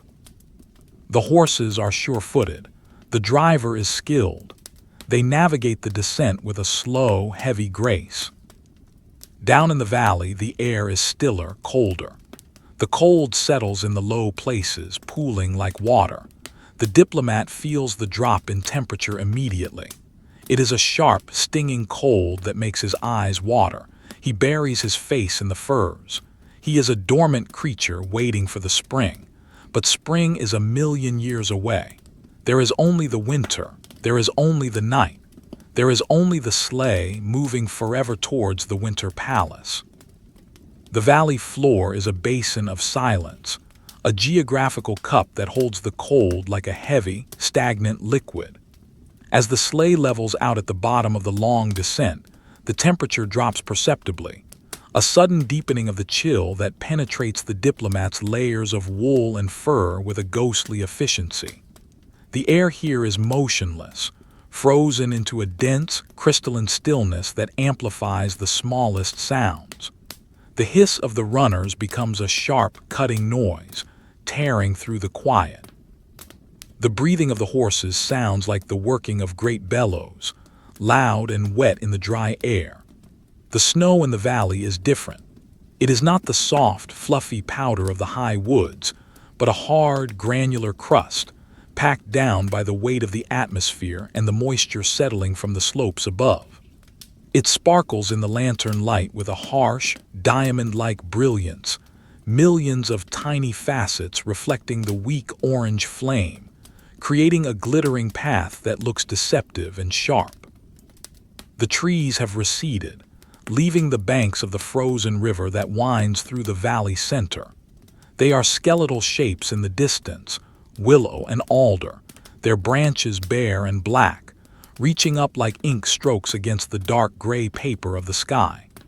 The vintage visual aesthetic shifts here to a study in negative space. The vast expanse of the frozen river is a broad ribbon of white and charcoal, devoid of the comforting texture of the forest. The shadows are long and indistinct, stretching out from the sleigh like oil spills on water. The light from the lantern struggles to find purchase in this open space, dissipating into the gloom before it can reveal the far bank. The Diplomat feels the exposure. He is a small, warm anomaly in a landscape of indifference. The driver guides the horses toward the river's edge. There is no bridge here. The crossing must be made on the ice itself. The transition from the snow-covered bank to the river ice is marked by a sudden change in the soundscape. The runners slide off the crunching snow and strike the ice with a singing, metallic ring, shh-ching. The sleigh lurches slightly, the iron shoes biting into the surface, finding a grip on the frozen water. The horses step gingerly, their hooves slipping for a fraction of a second before the calks. The sharp metal studs in their shoes dig in. Click crunch, click crunch. The rhythm is tentative, broken, then re-established as they find their footing. The Diplomat feels the change in texture through the seat. The ride becomes harder, the vibrations sharper. He can feel every imperfection in the ice, every ripple and crack, transmitted up through the frame of the sleigh. The ice is not a smooth sheet of glass. It is a complex, chaotic terrain of frozen turmoil. In the lantern light, the Diplomat sees ridges where plates of ice have collided and been pushed up, jagged teeth of frozen water standing 2 feet high. He sees long, sweeping cracks that run deep into the black depths, white scars in the dark crystal. The snow has been blown across the surface in streaks, forming patterns that look like cirrus clouds trapped on the ground. The colors are muted and cold, slate gray, obsidian black, pale, dirty white. It is a monochromatic world, drawn with a heavy hand. The lantern casts a pool of yellow that slides across this surface, revealing the depth of the ice. In places, it looks black and bottomless. In others, it is milky and opaque, filled with trapped bubbles of air that look like suspended pearls. The Diplomat leans over the side of the sleigh, peering down. The ice is moving, not breaking but expanding and contracting with the temperature. He hears it, a deep, resonant booming sound that travels through the river like a whale's song. Doo-woom. It is a low-frequency vibration that he feels in his chest more than he hears with his ears. It is the sound of the river dreaming under its winter armor. A crack shoots out from under the runner, a sudden lightning bolt of white that zigzags away into the dark. The driver does not flinch. He knows the ice. He knows it is feet thick, solid enough to carry an army, let alone a single sleigh. But the sound is primal, a reminder of the water waiting below, dark and freezing. The wind on the river is a steady, unimpeded flow. It comes down the valley channel, channeling the cold from the north. It carries no scent of pine or earth, only the smell of wet ice and snow. It is a clean, antiseptic smell. The diplomat pulls his fur collar tight, burying his nose. The moisture in his breath freezes instantly on the fur, forming a rim of white frost that stiffens the hairs. He closes his eyes and listens to the wind whistling over the ice. It makes a lonely, hollow sound, like breath blowing over the lip of a bottle. Woo-hoo! It is the soundtrack of isolation. The horses lower their heads, pushing into the wind. Their breath streams back along their flanks, coating their coats in rime. The driver is a statue of patience, his hands resting on his knees, the reins loose but ready. He trusts the animals. They can sense the ice better than he can. They pick a path through the pressure ridges, weaving left and right. The sleigh follows, sliding sideways on the turns, the rear runners drifting out until they catch a groove and snap back into line. It is a controlled slide, a dance of physics and friction. The diplomat feels the lateral G-forces, a gentle push and pull that rocks him in his seat. In the middle of the river, the isolation is absolute. The banks are invisible now, lost in the darkness and the swirling snow that drifts across the ice. There is no horizon, no sky, no ground. Only the circle of lantern light and the gray surface immediately beneath them. The diplomat feels a sense of vertigo, a feeling that they are floating in a void. Time seems to stop. The rhythmic click-crunch of the hooves is the only clock. He stares at the back of the driver's coat, focusing on the texture of the sheepskin. It is old, worn leather, cracked and stained, the wool turning gray with age and frost. It looks like a map of a rugged terrain. The diplomat traces the lines with his eyes, getting lost in the geography of the garment. He thinks of the winter palace. It seems like a fairy tale now, a place of gold and warmth that exists only in books. He tries to conjure the image of the great hall, the chandeliers, the velvet curtains. But the images are faint, washed out by the overwhelming reality of the river. The cold is the only truth. The ice is the only ground. The sleigh is the only home. He wiggles his toes, checking for sensation. They are cold, numb blocks of wood at the end of his feet. He stamps them gently, a dull thud on the floorboards. The driver turns his head slightly, acknowledging movement, then returns to his vigil. The lantern flickers. The wax is getting low. The flame jumps, casting wild, leaping shadows on the ice. For a moment, the shadows look like wolves running alongside the sleigh, dark shapes stretching and contracting. Then the flame steadies and the wolves vanish. The diplomat's heart beats a little faster. He knows there are no wolves here on the open ice, but the primal fear of the dark is always present. He reaches for his flask again, the silver cold against his glove. He takes a sip. The brandy is warm, a small fire in his belly. It helps. It pushes back the fear. They approach a patch of rough ice, a field of frozen slush that has solidified into a chaotic jumble of jagged points. The horses slow to a crawl, picking their way carefully. The sleigh bumps and jars, shaking the diplomat's bones. The lantern swings violently, the light strobe-like. The driver stands up, balancing on the swaying floorboard, getting a better view of the path ahead. He is a dark tower against the gray. He clicks his tongue, a sharp sound that cuts through the wind. Hup, hup. The horses respond, lifting their feet high, stepping over the obstacles. The sleigh grinds over the rough patch, the runners screeching in protest. Then they are through, back onto smoother ice. The driver sits down. The rhythm resumes. The diplomat looks up. The clouds above are thinning. He can see a faint luminescence, the ghost of the moon trying to break through. It paints the clouds in shades of silver and charcoal, a beautiful, melancholy sky. The light is not enough to see by, but it adds a dimension to the darkness, a sense of depth.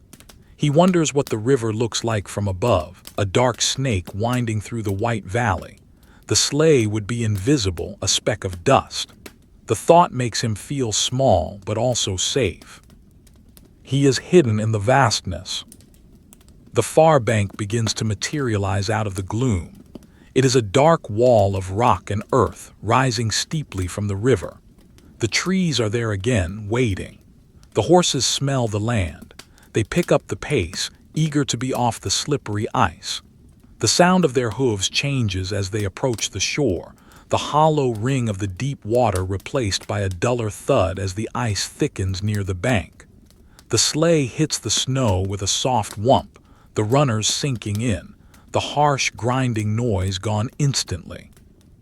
Silence returns, or rather, the muffled silence of the snow. The ascent from the river is steep. The road cuts diagonally up the bank, a narrow scar in the hillside.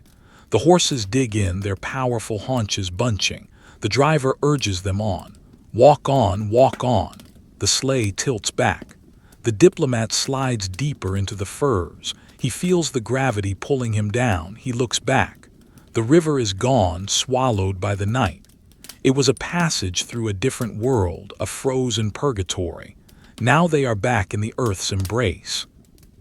The trees on the bank are old oaks, their branches thick and gnarled, reaching out over the road like grasping hands.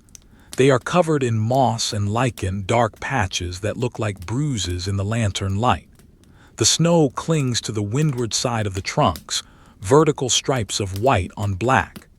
The visual style returns to the textured, organic lines of the forest. The air is stiller here, protected by the valley walls.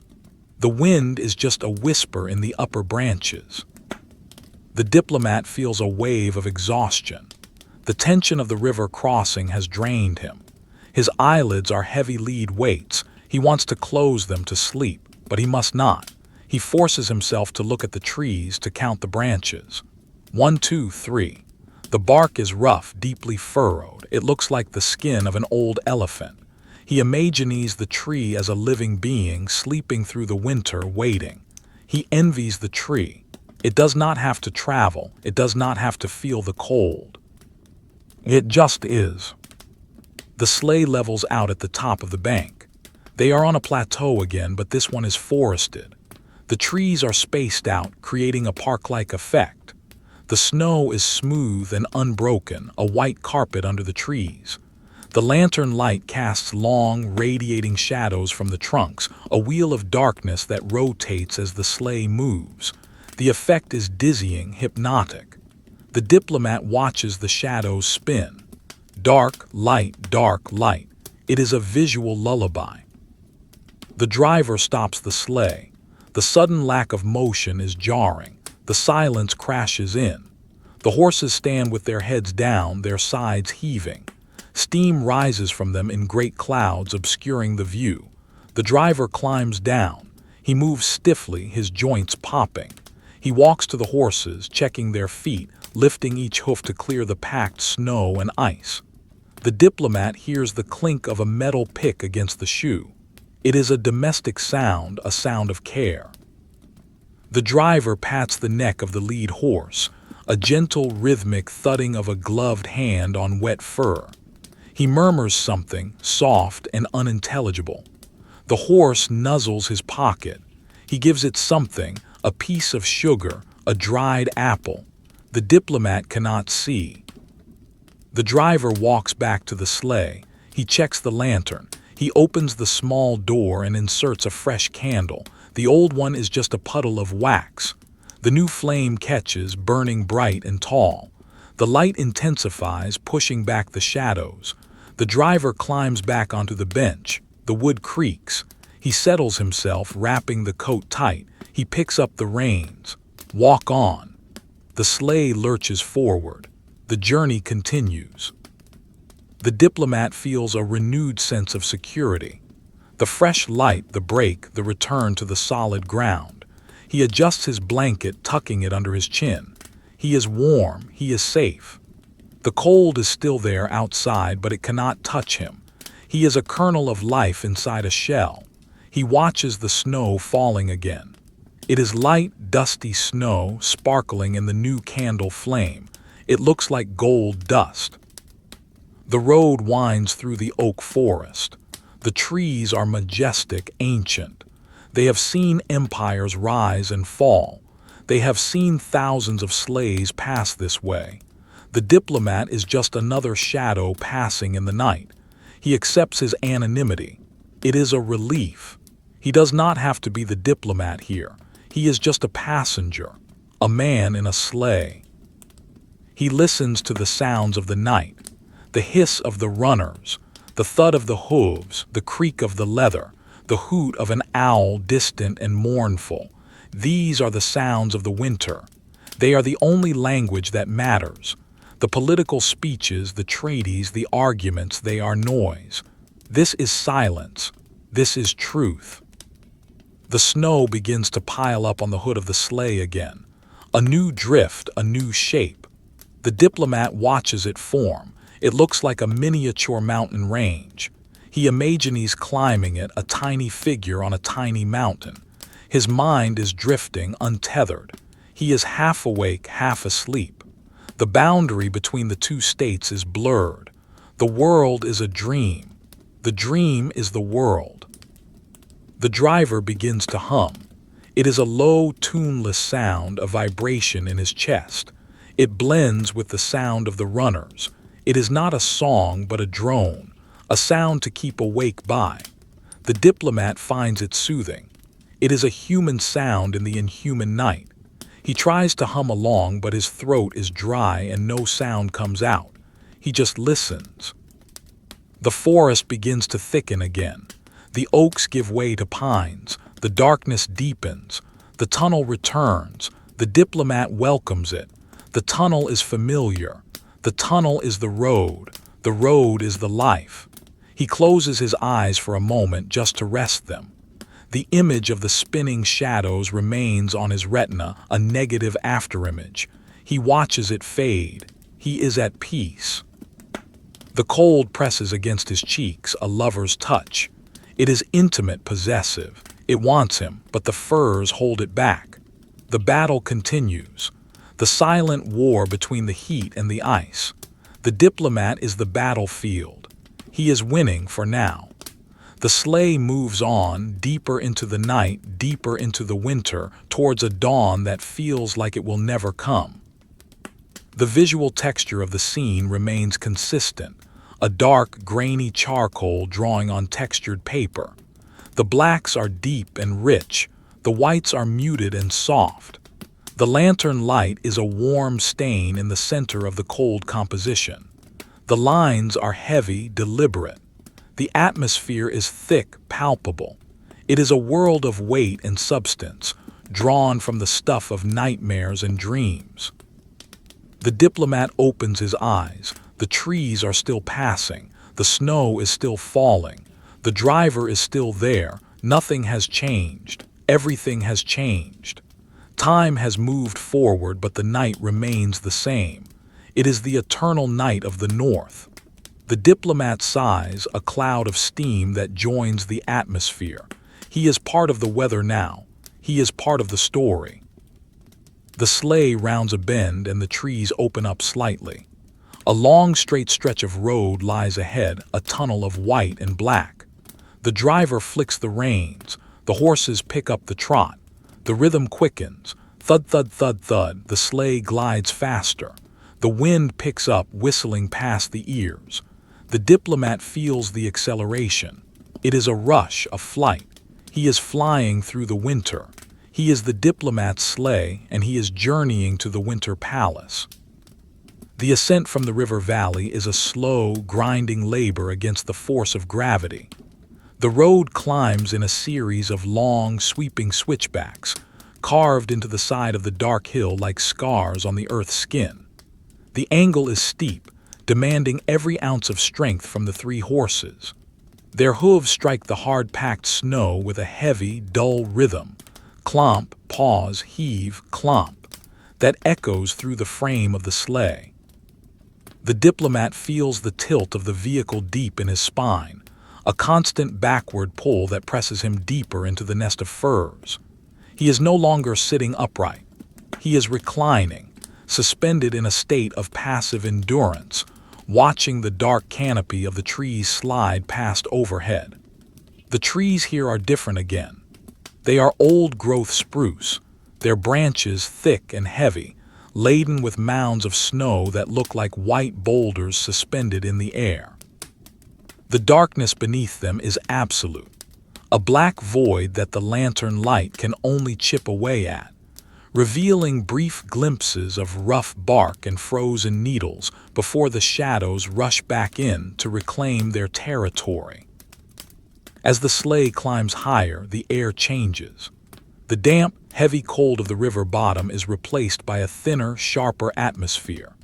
It is a dry cold, brittle and austere, that seems to suck the moisture from the diplomat's eyes and lips. He licks his lips, tasting the salt of his own skin and the metallic tang of the frost. The wind returns, no longer the channeled draft of the valley, but a steady, high-altitude breeze that moves through the treetops with a sound like rushing water. Shhhhshhhshhhshhhshhhshhhshhhh. It is a constant background noise, a white noise generator that drowns out the smaller sounds of the forest. The vintage visual aesthetic of the scene becomes starker. The soft, blended pastels of the valley give way to harder, scratchier charcoal lines. The contrast between the black of the trees and the white of the snow is high, almost jarring in its intensity. The lantern light casts sharp, defined shadows that crisscross the road like the bars of a cage. The driver does not push the horses. He knows the grade. He sits hunched forward, his weight shifted to help the balance, his hands loose on the reins. He trusts the animals to find their own pace. Occasionally, the sleigh hits a patch of ice hidden beneath the snow, and the runners slip sideways with a sickening lurch. The diplomat tenses, his hands gripping the edges of the blanket, but the driver corrects the slide with a subtle shift of his weight and a soft word to the team. The sleigh straightens, the iron biting back into the snow, and the slow climb continues. It is a tenuous connection to the earth, a fragile grip on the side of the hill in the middle of the night. They pass a fallen tree that has crashed across the ditch and onto the edge of the road. It is a massive trunk, shattered by some past storm, its wood splintered and jagged. The snow has piled up against it, forming a ramp that reaches almost to the top of the bark. The diplomat stares at the exposed wood as they pass. It is gray and weathered, the grain raised like veins on an old hand. He sees the dark holes where insects have bored into the heartwood, the patches of green moss that have frozen into hard, emerald stones. It is a monument to decay, a reminder that even the giants of the forest eventually fall. The sleigh passes it slowly, the lantern light lingering on the broken stump, illuminating the tragedy of the wood before leaving it behind in the dark. At the top of the climb, the road levels out onto a high ridge. The forest here is thinner, the trees spaced further apart. The wind has more room to move, and it has sculptured the snow into deep, rhythmic drifts that resemble the dunes of a white desert. The sleigh moves over them with a rising and falling motion, a gentle pitching that is hypnotic. The diplomat feels his head nodding, his chin dropping to his chest. He jerks it back up, forcing his eyes to focus. He must not sleep. He watches the back of the driver's head, the way the fur of his hat moves in the wind. He counts the seconds between the horse's breaths. 1, 2, 3, huff. 1, 2, 3, huff. It is a slow biological metronome. To the right of the road, the ground falls away into a deep ravine. The diplomat cannot see the bottom, only a vast bowl of darkness filled with the tops of trees. In the distance, across the ravine, he sees a faint glow. It is not a light, but a reflection of a light, perhaps the moon touching a distant peak or a patch of ice catching the starlight. It is a pale, ghostly luminescence that hovers on the edge of visibility. He watches it, trying to decipher its shape, but it is amorphous, shifting with the movement of his eyes. It is a phantom of the winter, a trick of the optic nerve in the sensory deprivation of the night. The road leads them towards a structure that looms out of the darkness ahead. It is an old post house, abandoned years ago. The building is a husk, a skeleton of timber and stone. The roof has partially collapsed, the rafters sticking up like broken ribs against the sky. The windows are dark, gaping holes devoid of glass or shutters. The snow has drifted high against the walls, burying the door halfway up its frame. The sleigh slows as they approach, the horses sensing the structure. The driver pulls them to a walk. The silence of the abandoned place is heavier than the silence of the forest. It is a dead silence, the absence of life. The lantern light washes over the front of the ruin. The wood is black with age and rot. The stone foundation is cracked, the mortar crumbling away to leave deep fissures filled with ice. The diplomat sees the remains of a sign hanging by a single rusted chain, swinging gently in the wind.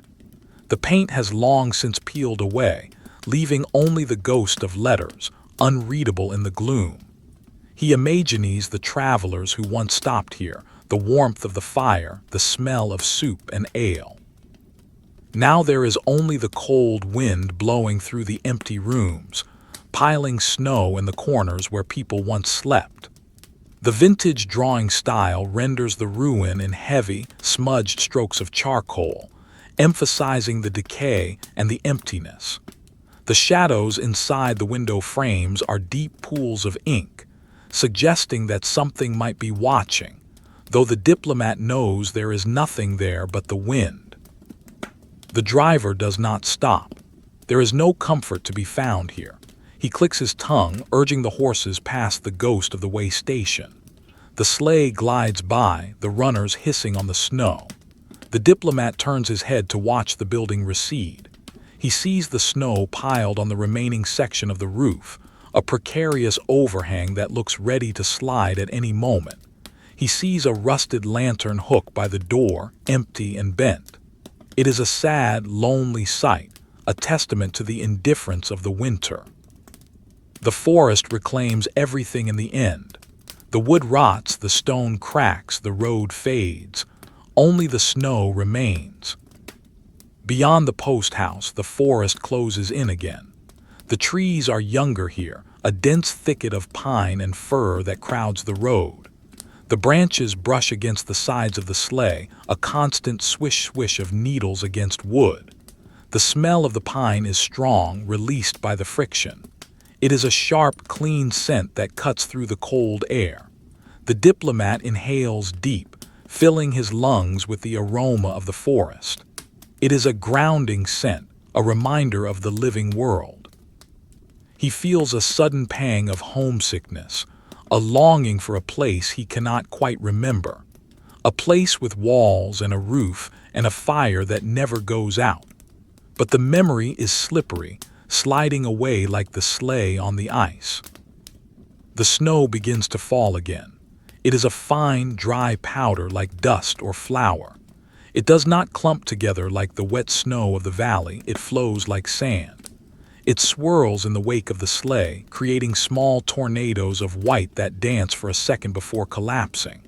It settles on the diplomat's coat, filling the weave of the wool with millions of tiny white specks. He brushes his sleeve and the snow flies off in a cloud, dry and light. It does not melt. It is too cold for melting. It simply exists as a dry, frozen substance, coating everything in a layer of silence. The diplomat reaches for his pocket watch again.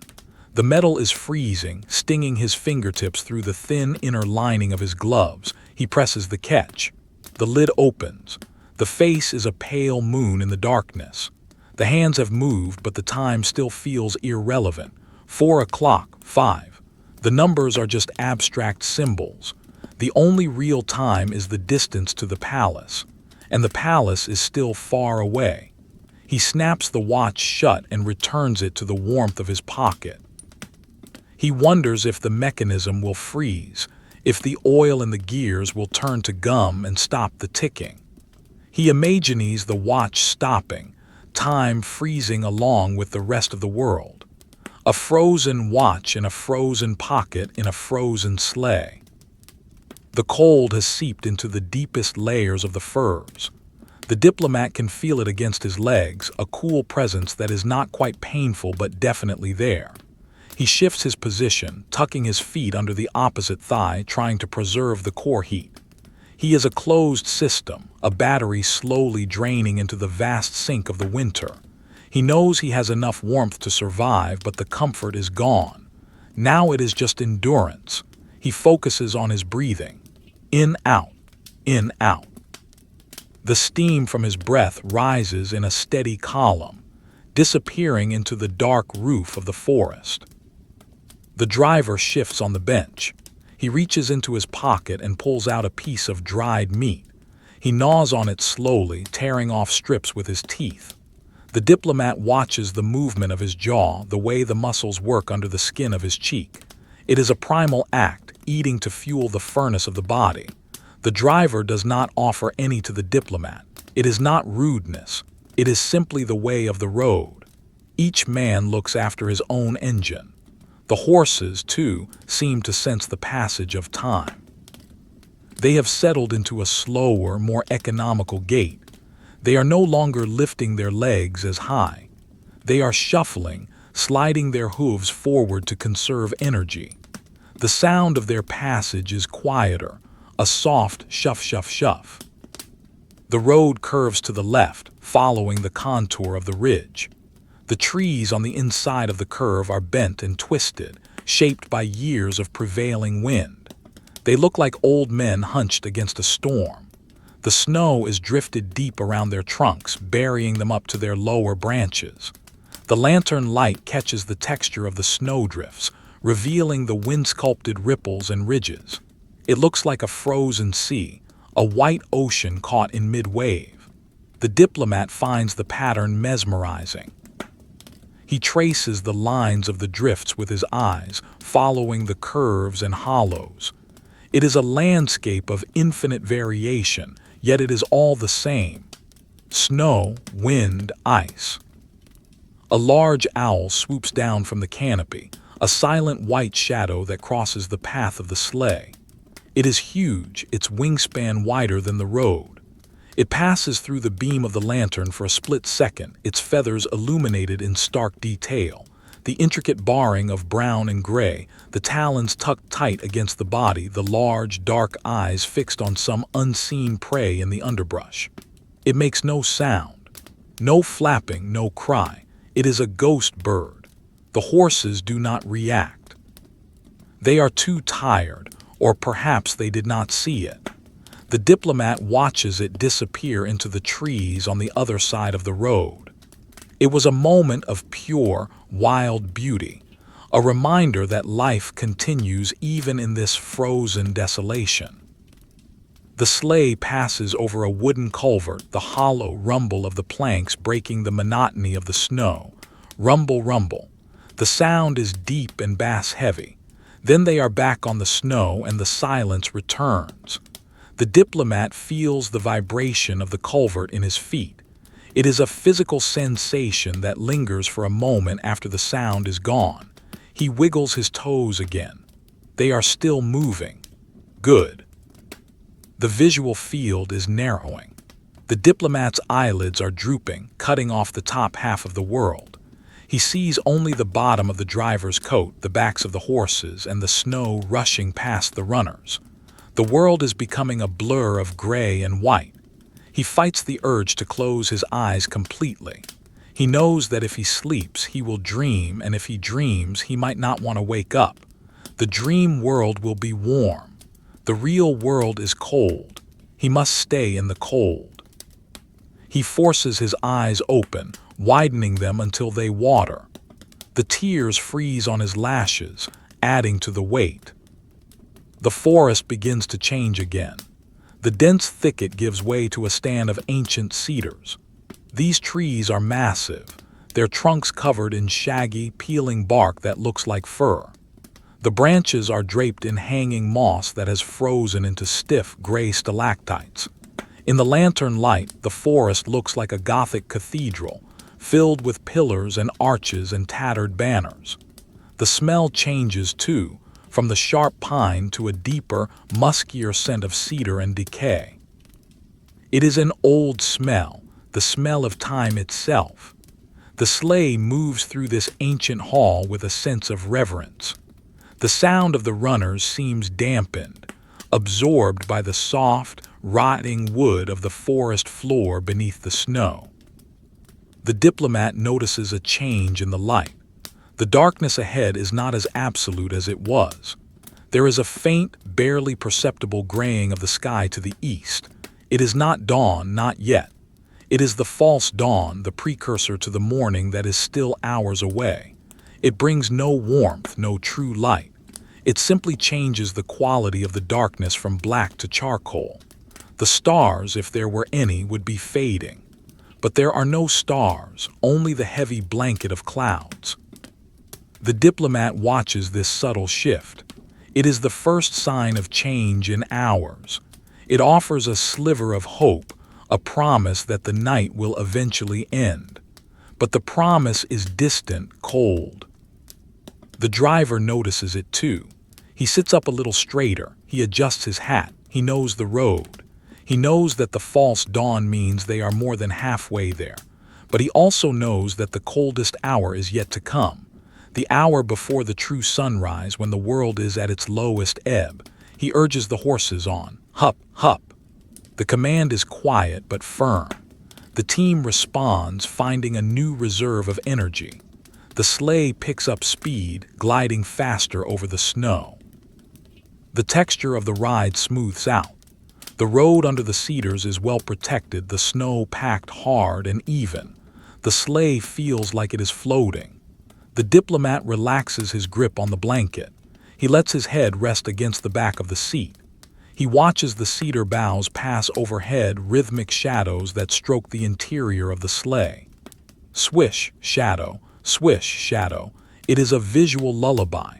He allows himself to drift just for a moment. He thinks of the fire in the grate. He thinks of the hot tea.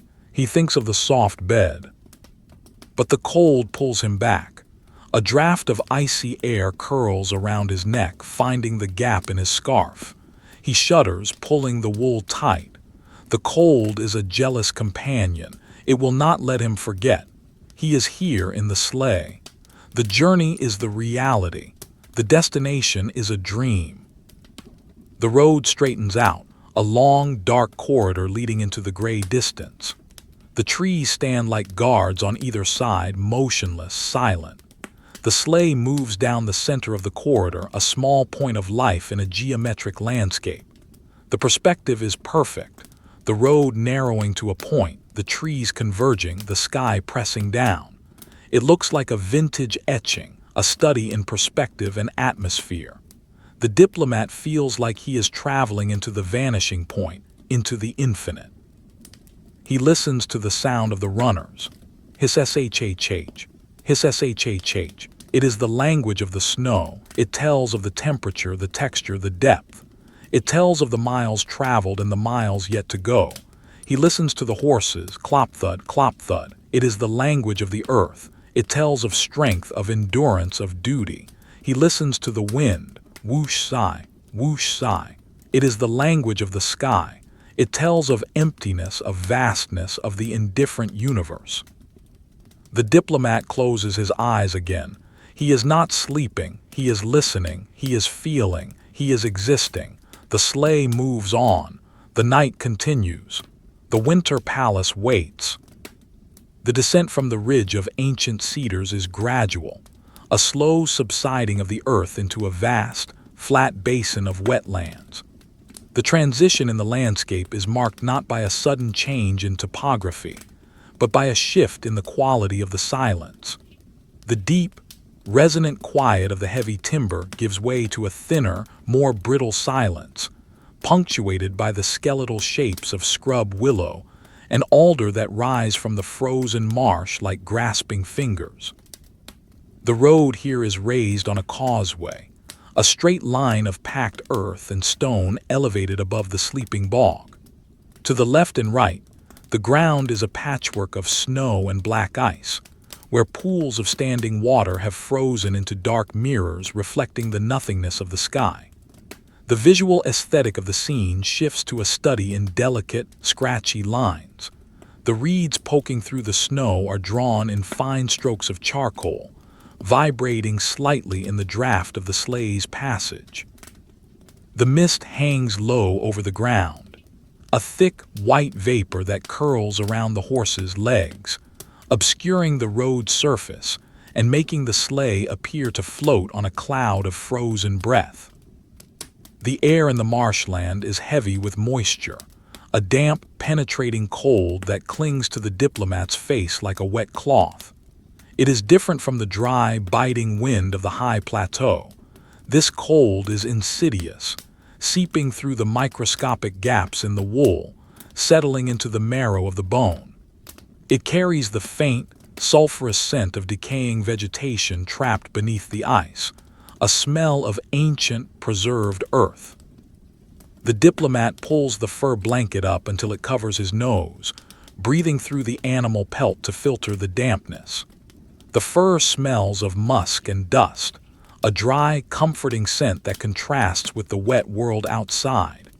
He feels the moisture condensing on his eyelashes, freezing into tiny, heavy beads that weigh down his lids, urging them to close.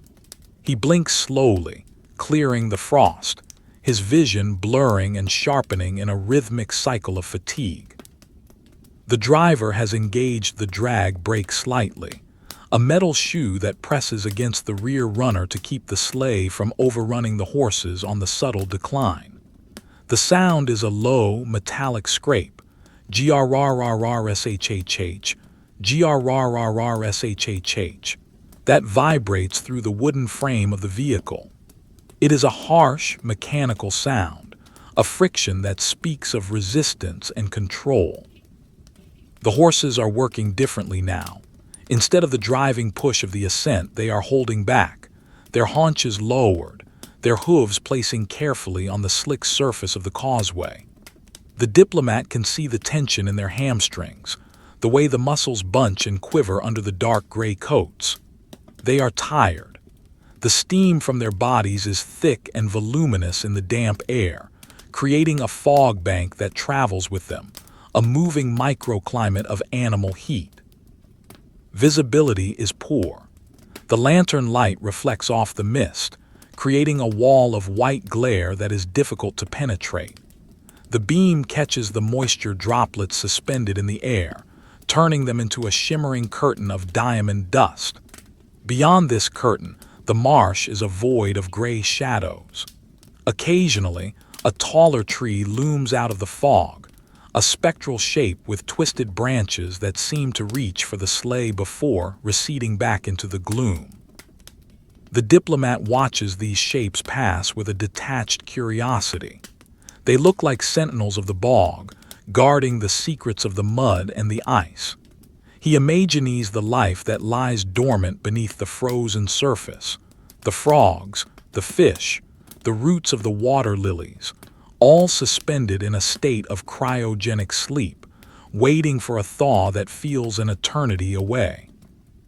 The road is straight, a ruler-edged line drawn across the chaos of the marsh. The repetition of the movement is absolute. There are no corners to lean into, no hills to climb, just the endless, flat trajectory forward. The diplomat finds his mind wandering, untethered by the demands of the landscape.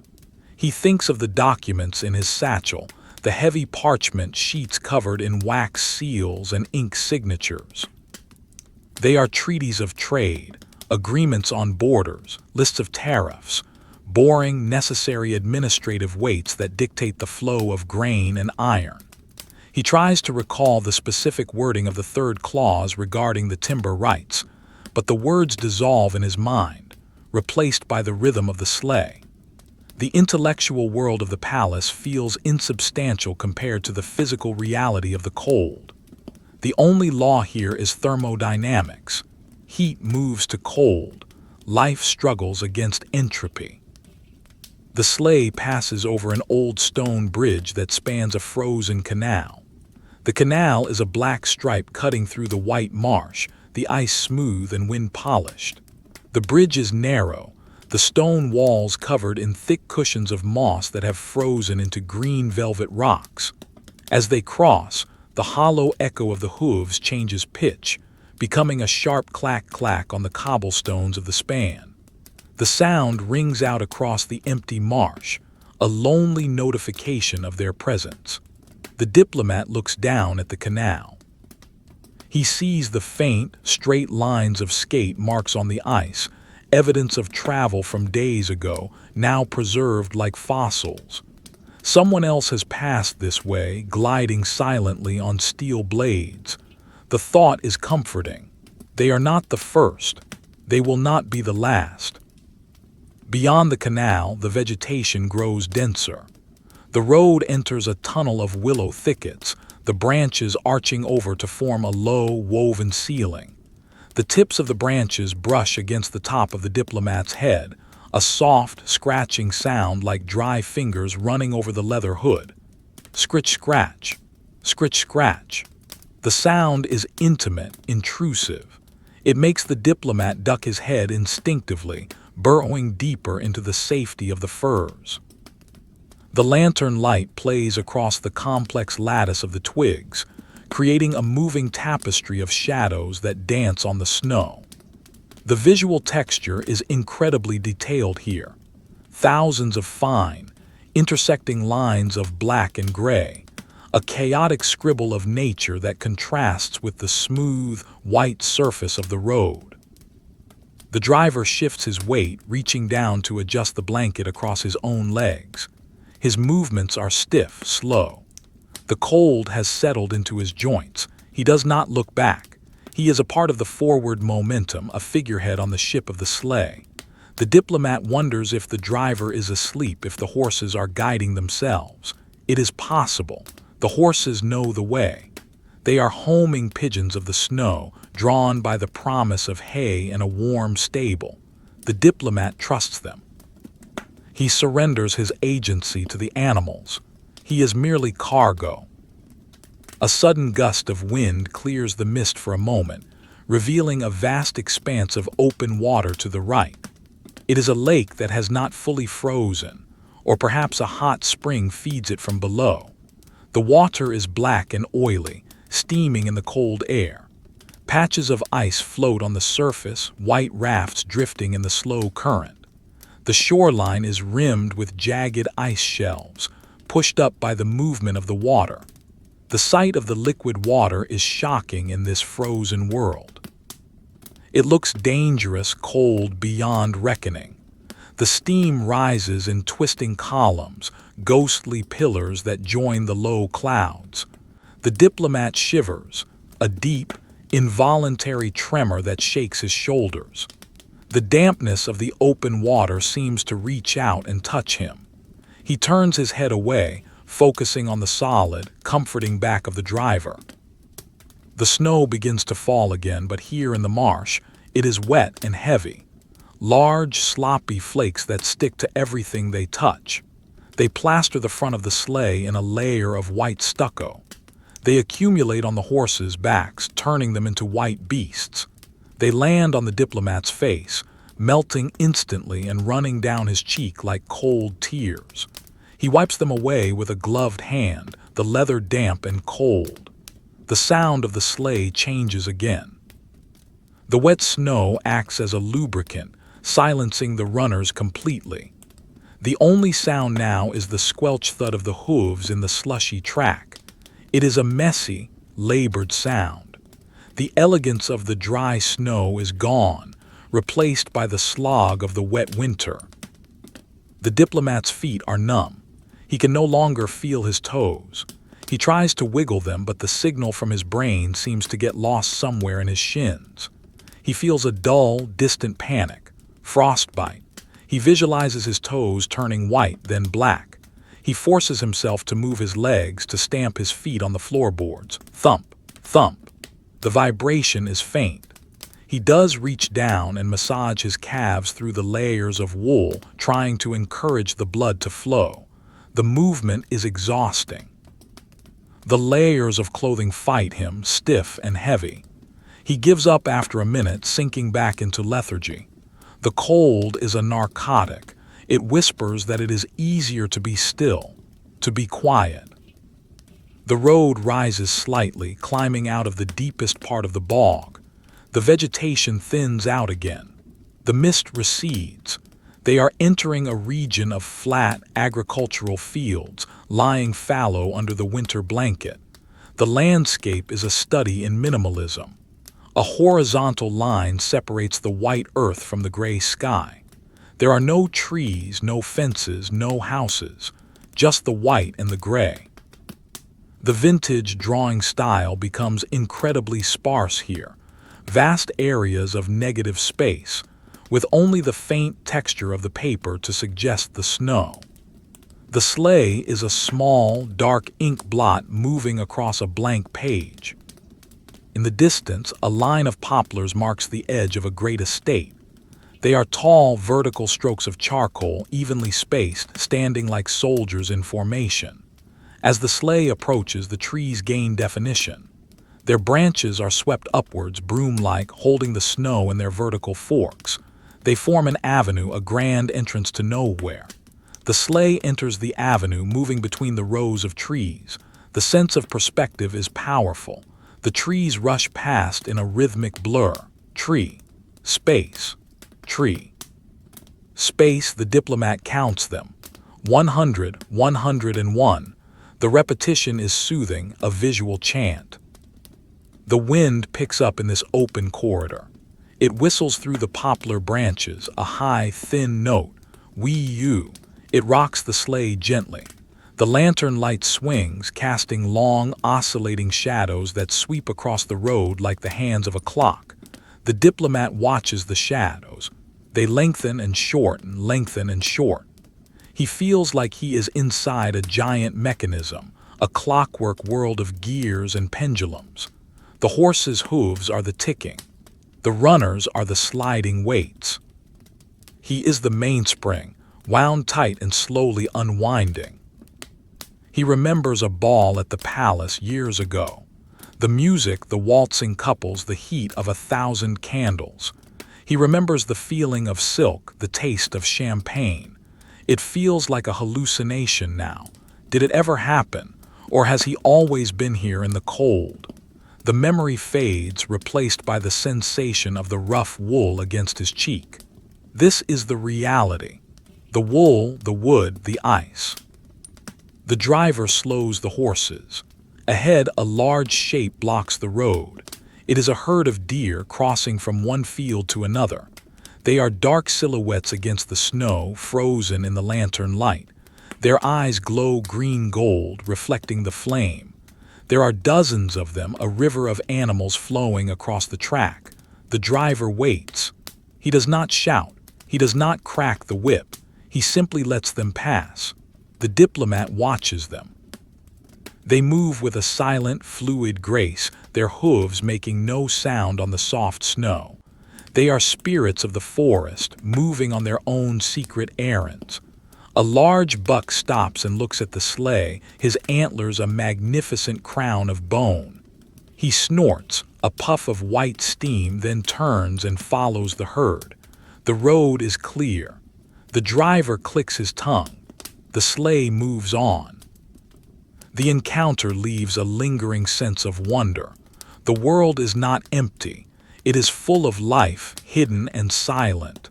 The diplomat feels a connection to the deer. They are all travelers in the winter. They are all surviving. The snow stops falling. The clouds lift slightly. The air clears. The temperature drops again, plunging towards the pre-dawn low. The wetness of the marsh freezes solid. The slush on the road turns to hard, jagged ruts. The sleigh bumps and jars over them. The sound returns to the sharp hiss grind of metal on ice. The ride becomes rougher. The diplomat is jostled in his seat. He groans softly, his stiff muscles protesting the movement. He wants smoothness. He wants sleep. He pulls the pocket watch out. He doesn't open it. He just holds the cold metal in his hand, a smooth, round stone. He rubs his thumb over the engraving on the lid, a crest he can't see but knows by heart. The crest of his family, a wolf and a star. Appropriate, he thinks. He is the wolf and the star is somewhere above the clouds. He puts the watch away. The avenue of poplars ends. The road opens onto a vast, rolling plain. In the far distance, barely visible against the dark sky, is a jagged line of darker shadows. The mountains. The Winter Palace lies at their feet. They are closer now, but the distance is still immense. The plain is a white ocean frozen in time. The wind scours the surface, blowing the loose snow into low, drifting clouds that snake across the road. The sleigh cuts through them, the runners slicing the drifts. The driver reaches under his seat and pulls out a heavy wool blanket. He unfolds it with one hand and wraps it around his shoulders over his coat. He looks like a mountain now, a conical shape of wool and fur. He settles back down. The horses lower their heads, boring into the wind. They know the end is coming, but they also know the hardest part is the last stretch. The open plain offers no shelter. The wind is the master here. The diplomat feels the wind buffeting the side of the sleigh. It finds the cracks in the window frames, the gaps in the door. Thin drafts of freezing air cut through the cabin like knives. He curls up tighter, making himself as small as possible. He is a ball of wool, a dormant seed. He listens to the wind. It has a voice. It speaks of glaciers, of ice ages, of a world without men. It is a terrifying, beautiful song. The lantern flame is steady now, protected by the glass. It burns with a fierce, small determination. It is the only warm thing in the universe. The diplomat fixes his eyes on it. He meditates on the flame. Fire, heat, life. He repeats the words, fire, heat, life. The sleigh moves on. The rhythm is unbreaking. Thud thud, hiss sh. The diplomat is suspended in the amber of the moment. He is not going anywhere. He is just being. The journey is the destination. The cold is the blanket. The night is the home. The sleigh has entered the vast, rolling expanse of the white waste, a region of the high plains where the wind meets no resistance for 100 miles. The transition from the sheltered avenue of poplars to this open ocean of snow is stark and absolute. There are no vertical lines here to break the composition. The world has been flattened, reduced to a two-dimensional study of horizon and sky. The vintage visual aesthetic shifts to a minimalist extreme. Vast swathes of deep, textured charcoal gray representing the night sky, meeting the lighter, smudged gray of the snow-covered earth. The line between them is not sharp but blurred, a gradient of shadow where the falling snow mixes with the drifting snow, erasing the boundary of the horizon. The lantern light, which had previously illuminated trees and fences, now has nothing to catch but the swirling particulate matter of the air itself. It casts a beam that dies quickly in the emptiness, a cone of pale yellow fog that illuminates the immediate flurry of flakes before fading into the overwhelming blue-black void. The wind here is a constant, heavy presence. It does not gust, it flows. It is a river of air moving parallel to the ground, scouring the surface of the plain with a relentless friction. It strikes the side of the sleigh with a force that is felt rather than heard, a continuous pushing pressure that makes the heavy vehicle list slightly to the leeward side. The snow on the road is no longer soft or powdery. It has been hammered by the wind into a surface as hard as sandstone, polished to a dull sheen. The runners do not slice through it. They ride on top of it, creating a high-pitched, singing vibration that resonates through the wood of the chassis. Re. It is a thin, wire-taut sound, the sound of metal under stress in extreme cold. It sets the Diplomat's teeth on edge, a sensory intrusion that pierces the fog of his exhaustion. Inside the cocoon of furs, the temperature has dropped to its nadir.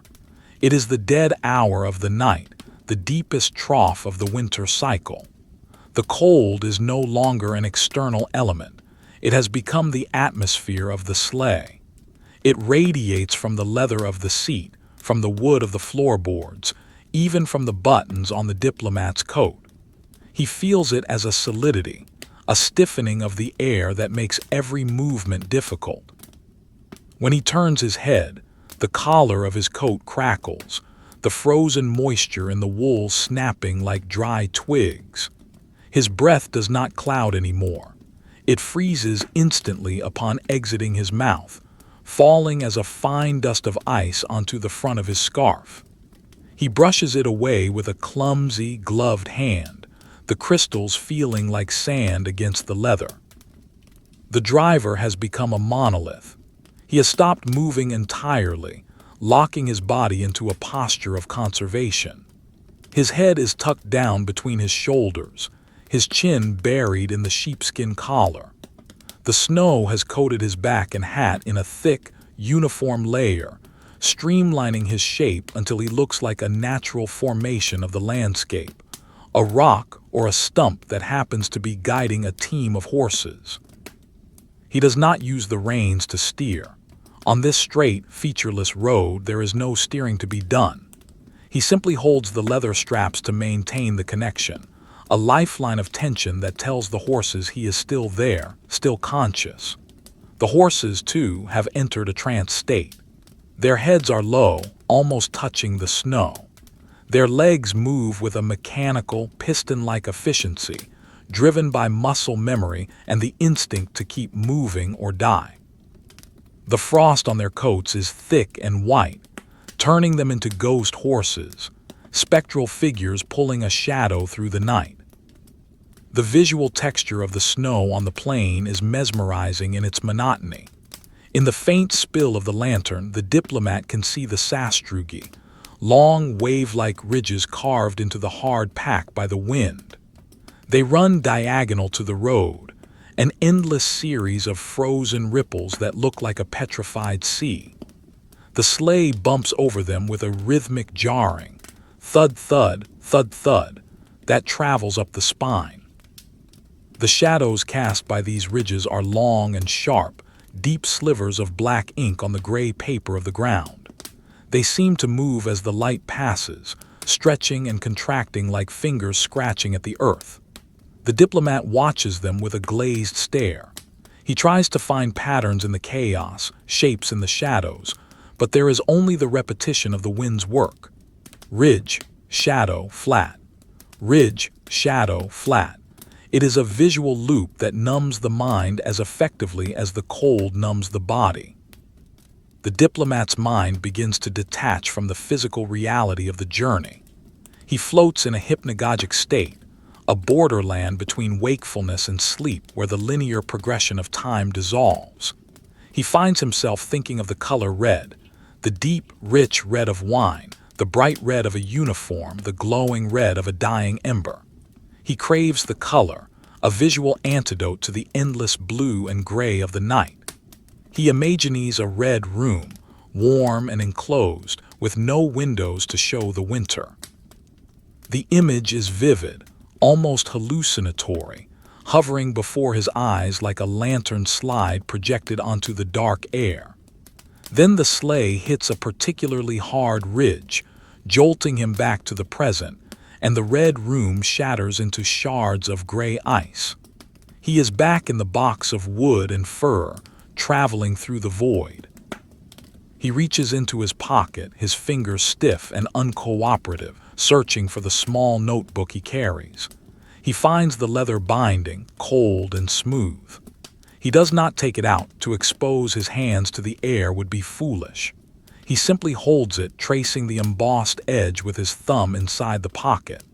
It is a tactile anchor, a reminder of his identity. He is a man of letters, of words, of diplomacy. He is not just a freezing organism. He tries to compose a sentence in his head, a description of the night to write down later. The wind blows across the plains like the breath of a dying giant. No, too dramatic. The cold is a wall of glass. Too cliché, he abandons the effort. The words are frozen, stuck in the synapses of his brain. The cold strips away the capacity for metaphor, leaving only the literal truth. It is cold. It is dark. They are moving. The sound of the wind changes pitch as the sleigh passes a cluster of erratic boulders, massive stones dropped by ancient glaciers in the middle of the plain. They loom out of the darkness like hulking beasts, their rounded tops capped with snow. The wind whistles around them, creating a mournful, flute-like tone. Woo-hoo-hoo. The sound is lonely and haunting, the voice of the stone itself. The lantern light glazes the side of the nearest boulder, revealing the rough, pitted texture of the granite, the veins of quartz that sparkle dully. For a second, the diplomat sees a face in the rock, a grim, weathered profile staring out across the waste. It is a trick of the shadow, a pareidolia born of fatigue, but it feels significant, a silent witness to their passage. Then the boulder is behind them and the wind returns to its steady, monophonic roar. The horses stumble. The leader, the big gray on the left, misses a step, his hoof sliding on a patch of bare ice. The rhythm breaks. The sleigh surges forward, its momentum threatening to overrun the team. The driver wakes from his stupor instantly. His hands snap the reins, a ripple of motion traveling down the leather. Easy, hup. His voice is a croak, dry and cracked. The horse recovers, scrambling for purchase, its iron shoes sparking against the stone of the roadbed. The spark is a tiny, brilliant flash of yellow fire that lives for a microsecond before being swallowed by the dark. The team realigns. The rhythm resumes. Clomp, clomp, clomp. The diplomat lets out a breath he didn't know he was holding, a cloud of steam that fills the cabin. The danger is always there, waiting in the microscopic variations of the surface. The diplomat looks up at the sky. The cloud cover is solid, a heavy ceiling of slate that presses down on the world. There is no moon, no stars. The darkness is total, save for the weak sphere of the lantern. But there is a change in the quality of the darkness. It is no longer the velvet black of the early night. It has a grainier, grayer quality, a subtle thinning of the opacity. It is the first hint of the approaching morning, still hours away but sensing the rotation of the earth. The vintage drawing style captures this with a slight shift in the paper tone, the deep indigo giving way to a heavy, dark charcoal. It is a visual representation of hope, however distant. The diplomat fixes his eyes on the horizon, trying to see the line where the sky meets the earth, but it is still invisible. The cold has penetrated the heavy felt of his boots. His feet are heavy blocks of ice. He tries to curl his toes and feels nothing. Panic flares, a small, hot coal in his chest. He forces himself to move his legs, to stomp his feet against the floorboards. Thump, thump. The sound is dull, wooden. He rubs his thighs with his gloved hands, generating friction. The movement is exhausting. Every muscle fiber fights against the stiffness. He imagines the blood as a thick sludge, struggling to pump through his veins. He must keep it moving. He must not let the ice win. He reaches for the flask again, but decides against it. The alcohol is gone, or frozen, or perhaps he just cannot summon the energy to unscrew the cap. He leaves it in his pocket. The plane begins to undulate. The road rises and falls in long, slow swells like the ocean after a storm. The sleigh rides these swells, climbing slowly to a crest, then sliding down into a shallow trough. In the troughs, the wind is slightly less fierce, the sound dropping to a murmur. On the crests, it roars back with full force, rocking the vehicle. The visual perspective shifts with each rise. On the crest, the Diplomat can see for a few hundred yards into the gloom, a world of white nothingness. In the troughs, the view is limited to the snowbanks on either side of the road, walls of wind-packed ice that rise to the height of the sleigh rail. The repetition of this motion, up, down, is a powerful soporific. It mimics the rhythm of breathing, of a heartbeat. The driver reaches out and adjusts the lantern again. The mechanism is stiff with frost.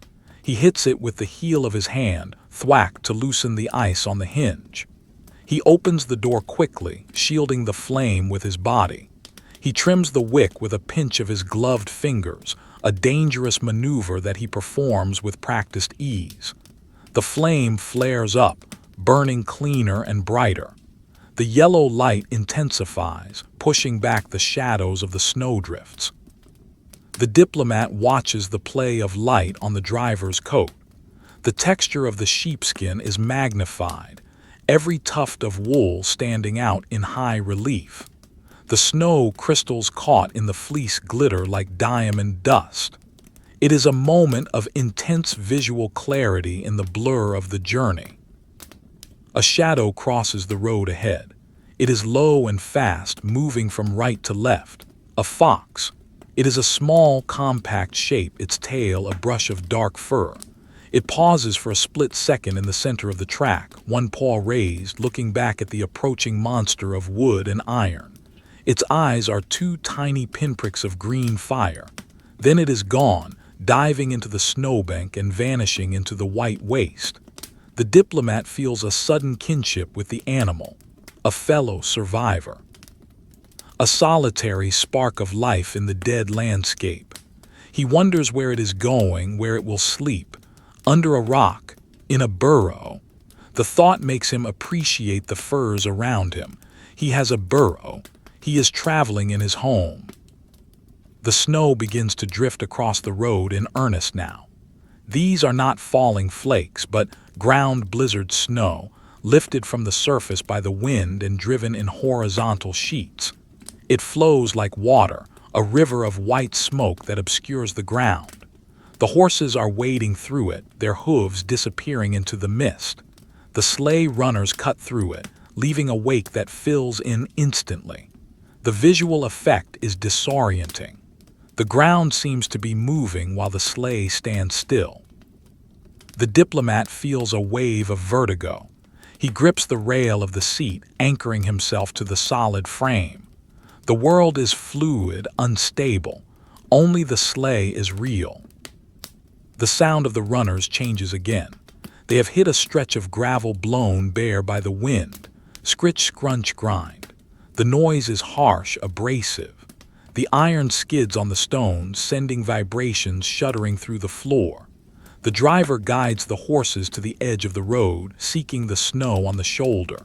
The sleigh tilts, one runner on the snow, the other on the gravel. It is an awkward, unbalanced ride. The Diplomat braces himself, his shoulder pressed against the side of the cabin. Then the gravel ends and they are back on the hard pack.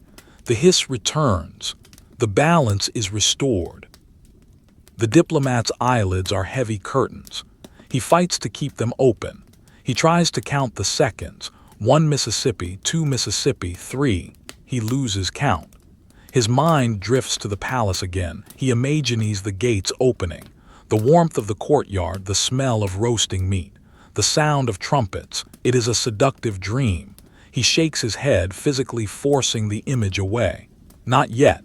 He looks at the back of the driver. Watch the driver, watch the wool. He focuses on a tear in the shoulder of the coat, a small flap of leather that flutters in the wind. Flap, flap, flap. He concentrates on that sound. It is his tether to reality. Miles stretch out. The landscape is unchanging. White ground, dark sky, gray wind. It is a canvas of desolation, but there is beauty in it too, the stark, uncompromising beauty of the absolute. There is no pretense here, no decoration, just the raw elements of the planet. The diplomat finds a strange peace in this thought. He is stripping away the layers of his own life, shedding the pretenses of his station. Here he is just a man, just a body fighting the cold. It is a clarifying experience. A purification by ice. The horses slow down on a slight incline. Their breathing is loud, a rhythmic huff-huff that sounds like a steam engine losing pressure. The driver urges them on with a low whistle. They dig in. The sleigh creaks. The leather straps groan. The vehicle climbs the rise inch by inch. The diplomat feels the struggle. He wills the horses forward with his mind. Pull, pull, pull. They crest the rise and the ground levels out again. The pace quickens. The crisis is past. Ahead in the far, far distance, the horizon is broken by a jagged line. It is faint, barely darker than the sky, but it is there. The mountains. They are still 50 miles away, perhaps more, but they are visible. They look like the teeth of a saw blade set against the bottom of the sky. The winter palace lies at their feet. Seeing them gives the diplomat a surge of adrenaline. It is the first tangible sign of the destination. The journey is not infinite. There is an end. The mountains are the wall that stops the wind. They are the guardians of the valley. The visual style shifts slightly to accommodate this new element. The charcoal strokes on the horizon are heavier, more deliberate. The mountains are not detailed, they are just shapes, silhouettes of mass and gravity. They add a sense of scale to the picture. The plain is vast, but the mountains are immense. The sleigh is microscopic. The diplomat watches them, fixing them in his gaze. They are his pole star. The wind seems to pick up as they approach the mountains, channeling down from the peaks. It is colder, if that is possible. It carries the scent of glaciers, of ice that has never melted.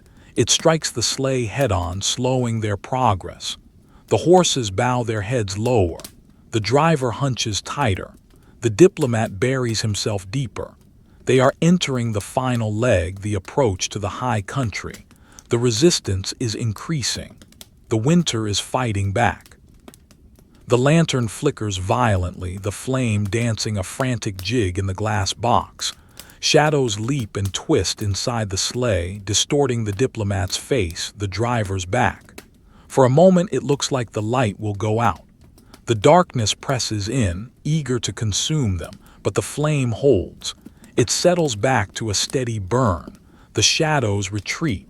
The diplomat exhales. The light is life. He listens to the hiss of the runners. It is a constant, unchanging note. It is the sound of time passing. It is the sound of distance being conquered. Hiss shhh. Hiss shhh. He closes his eyes for a second, letting the sound wash over him. He is the sleigh. He is the snow. He is the journey. The night is long, but the mountains are there. The winter palace waits. The diplomat travels on.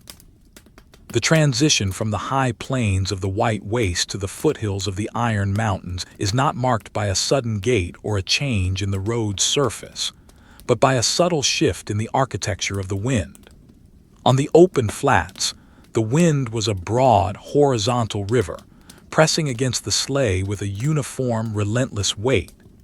Here, as the ground begins to buckle and fold into the preliminary slopes of the Great Range, the wind becomes broken, erratic, and vocal. It is forced through narrow gaps in the rock, compressed into unseen tunnels of air that strike the sleigh with sudden, violent gusts, rocking the heavy vehicle on its runners like a ship caught in a cross-chop. Whump, shudder, whump. The sound is deeper, throatier, a bass note that vibrates in the diplomat's chest cavity, resonating with the hollow spaces of his own exhaustion. The mountains themselves are no longer a distant, serrated line on the horizon. They are a looming presence that swallows the lower half of the sky, a wall of absolute darkness that blocks out even the faint, diffused starlight that might have filtered through the cloud cover. They are not scenery. They are a physical barrier, a massive interruption in the continuity of the Earth. The gradient of the road increases perceptibly. The effortless glide of the flatlands is gone, replaced by a sensation of drag, of weight pulling backward. The horses feel it instantly. Their rhythm changes from the steady, ground-eating trot to a labored, climbing walk. Clomp, clomp, pause, clomp, clomp. They dig their calques deep into the hard-packed snow, their heads bobbing lower with each step as they leverage their weight against the collars. The sound of their breathing is loud and raspy in the thin, freezing air, HNNN huff, HNNN huff. A mechanical churning of lungs pushing against the altitude. Steam billows from their nostrils in dense, rhythmic clouds that freeze almost instantly upon hitting the air, coating their muzzles and chests in a thick rime of white frost. The driver, sensing the shift in the terrain, leans forward, shifting his center of gravity to aid the team. He does not use the whip. The whip is a useless twig against this magnitude of effort. He uses his presence, a silent projection of will that travels down the leather reins. The visual aesthetic of the scene darkens further if such a thing is possible. The vast, empty grays of the plain are replaced by the crowding, heavy blacks of the rock faces that now flank the road. These are not the gentle, tree-covered slopes of the lower valleys. These are raw, exposed crags of granite and basalt, too steep to hold the snow. They rise up on either side like the walls of a canyon, shutting out the world. The lantern light catches the wet, icy sheen of the rock, creating jagged highlights that look like cracks in a dark mirror. The snow that clings to the ledges and crevices is drawn in sharp, angular strokes of white pastel, contrasting violently with the deep charcoal of the stone. The shadows here are not soft or blended. They are hard-edged, absolute pools of ink where the light simply ceases to exist. The temperature continues its inexorable slide toward the absolute zero of the pre-dawn hour. It is a cold that feels ancient, a remnant of the ice ages trapped in the stone of the mountains. The diplomat feels it seeping through the floorboards of the sleigh, a numbing paralysis that starts in the soles of his boots and creeps upward, turning flesh into wood. He tries to move his feet, to stamp them against the floor, but the movement is sluggish and disconnected. His toes feel like foreign objects, stones rattling in a leather bag. He reaches down and presses his gloved hand against his knee, checking for sensation. The pressure is there, dull and distant, filtered through layers of wool and numbness. He is becoming a statue, a frozen passenger in a frozen vessel. The road winds upward, following the tortuous path of a frozen stream that cuts through the pass. To the left, the ground drops away into a ravine filled with the chaotic shapes of tumbled boulders and shattered ice.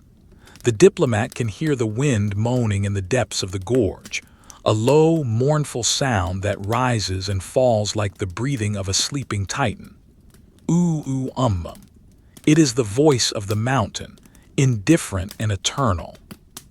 To the right, the cliff face rises sheer and vertical, disappearing into the darkness overhead.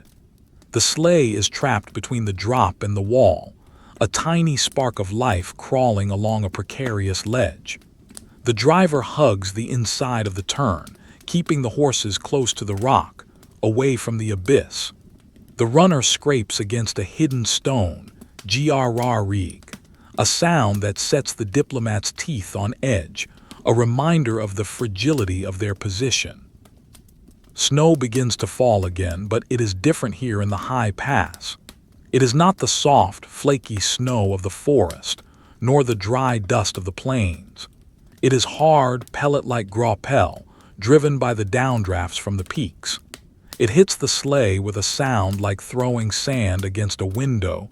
TCK, TCK, TCK, TCK. It stings the exposed skin of the horses, making them twitch their ears and shake their manes. It accumulates in the folds of the diplomat's blanket, filling the creases with heavy, granular drifts that weigh him down. He does not brush it off.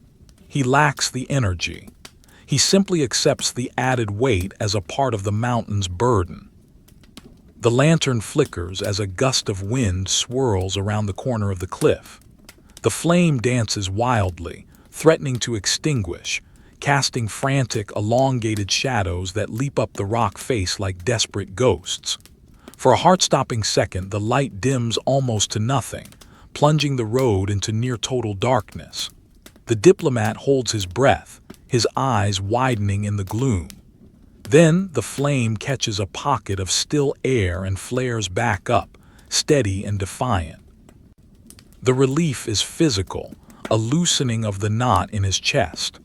The light is their only defense against the crushing weight of the night. Without it, they would be lost in the void. They pass a series of snow sheds, wooden structures built over the road to protect it from avalanches. The sleigh enters the first shed and the world changes instantly. The wind is cut off. The sound of the grappel stops. The silence is sudden and profound. The air inside the shed is still, smelling of damp, rotting wood and old earth. The runners glide silently on the snow that has blown in through the open sides. The lantern light illuminates the heavy timber beams overhead, rough-hewn logs that support the weight of the mountain snowpack. They look like the ribs of a leviathan arching over the travelers. The sleigh moves through the tunnel of wood, a momentary respite from the assault of the elements. The sound of the horses' hooves echoes hollowly, clop, clop, clop, clop, amplified by the enclosed space. Then they emerge from the other side, and the wind strikes them again with renewed fury, a physical blow that rocks the carriage. The ascent is relentless. Switchback after switchback, the road climbs the face of the pass. The horses are tiring visibly now. Their heads are down, their pace slowed to a crawl. The driver stops them at the apex of a particularly steep turn to let them breathe. The sleigh halts. The silence of the stop is overwhelming, filled only by the heavy, heaving respiration of the team and the whistle of the wind in the rocks. The diplomat listens to the horses. Whoosh-ha, whoosh-ha. It is the sound of life struggling against gravity. Steam rises from their bodies in dense, billowing columns, obscuring the driver's view. He stands up on the bench, stretching his stiff legs, his silhouette a hulking shape against the swirling snow. He checks the harness, running his hand along the traces, feeling for tension or weakness. He pats the rump of the near horse, a solid, rhythmic thump that sounds reassuringly substantial. Steady, easy now. His voice is a low rumble, barely audible over the wind. The stop is brief. The cold is too intense to linger. If they stop for too long, the sweat on the horses will freeze, the runners will bond to the snow, and the diplomat's blood will slow to a stop. The driver sits back down. Walk on. The command is given. The horses lean into the collars. The sleigh breaks free of the static friction with a sharp crack, and the slow grind upward resumes. The diplomat shifts his position, trying to find a pocket of warmth in the furs that hasn't leached away. There is none. The cold has conquered the interior of the sleigh. He is merely preserving what heat remains in his core. The visual field narrows further. The diplomat can no longer see the tops of the cliffs, nor the bottom of the ravine. He sees only the patch of illuminated snow in front of the horses and the rhythmic movement of their hindquarters. It is a hypnotic, repetitive image that bores into his mind. Left leg, right leg. Left leg, right leg. The muscles bunch and release, bunch and release. He finds himself synchronizing his own breathing to this rhythm. In, out, in, out. It is a meditation of survival. He thinks of the winter palace. It must be close now. He imagines he can smell the wood smoke from its great chimneys drifting down the pass. But the wind smells only of ice and stone. Is the palace real? Or is it a destination invented to keep him moving? In this state of extreme fatigue, the line between reality and hallucination blurs. He sees shapes in the snow, towers, gates, windows, that resolve into rocks and drifts as the sleigh approaches. He closes his eyes and sees a ballroom filled with light, people dancing in slow motion, their faces blank and white like snow. He opens his eyes, and the dark rock wall is there, indifferent and cold. The road levels out briefly as they cross a high saddle between two peaks. The wind here is ferocious, screaming across the open ground. It strips the snow from the road, leaving patches of bare, black ice that gleam like obsidian. The horses pick their way across these patches with terrified delicacy, their iron shoes skating and sparking. The sleigh slides sideways, the rear end drifting out toward the edge of the drop. The diplomat grips the side of the seat, his knuckles white under the gloves. He feels the sickening lurch of the slide, the suspension of gravity. The driver corrects it with a master's touch, guiding the team to a strip of snow on the verge. The runners bite. The slide stops. The diplomat exhales, a shaky breath that rattles in his throat. On the saddle, the view opens up for a moment to the north. It is a vista of desolation, peak after peak, range after range, stretching away into the infinite dark. They look like waves of a frozen ocean, jagged and white-capped, frozen in the moment of breaking. The clouds are lower here, ragged shreds of vapor that tear themselves apart on the sharp summits. There is no sign of life, no lights, no movement, just the eternal, static violence of the geology. The vintage drawing style captures this in heavy, dramatic strokes, deep blacks for the rock, blinding whites for the snow, smeared grays for the turbulent sky. It is a landscape of awe and terror. They begin to descend from the saddle, but the descent is treacherous. The road is steep and winding, covered in loose snow over hard ice. The sleigh pushes against the horses, its weight threatening to overrun them. The breeching straps tight around their haunches take the load. The driver holds the reins tight, keeping the speed to a minimum. Grrrrshhh. The drag brake is fully engaged, digging a furrow in the snow, acting as an anchor. The sound is a constant, grinding growl that vibrates through the frame. The diplomat feels the tension in the wood, the stress on every bolt and joint. The sleigh is groaning under the strain. A sudden noise breaks the monotony, a sharp crack followed by a rumbling whoosh from the slopes above. An avalanche, not a large one but a slew of loose snow released by the wind. The diplomat looks up to see a white cloud cascading down the cliff face ahead of them. It spills onto the road, a river of powder that flows across the track and over the edge into the ravine. The horses shy, tossing their heads, their ears pinned back. The driver holds them steady, soothing them with low noises. They wait for the slide to finish. It takes only a few seconds, but in the silence of the mountains it feels like an eternity. The white dust settles. The road is blocked by a mound of debris, perhaps 3 feet high. The driver assesses the obstacle. He does not get down, he trusts the horses. Hup over, he urges them forward. The team approaches the drift. They step into it, sinking up to their chests. They plunge through, lunging and heaving, breaking a path. The sleigh hits the mound with a thud, riding up over the snow. It tips precariously to the left, then rights itself as it slides down the other side. The diplomat is thrown against the side of the cabin, the breath knocked out of him. He gasps, inhaling the freezing air. They are through. The road is clear again. The descent continues, winding down into a high alpine bowl. The trees begin to reappear, stunted and twisted krumholtz, spruce and fir that have been tortured by the wind into low, mat-like shapes that hug the ground. They look like dark green scars on the white skin of the snow. As they descend further, the trees grow taller, standing upright but still flagged, their branches growing only on the leeward side.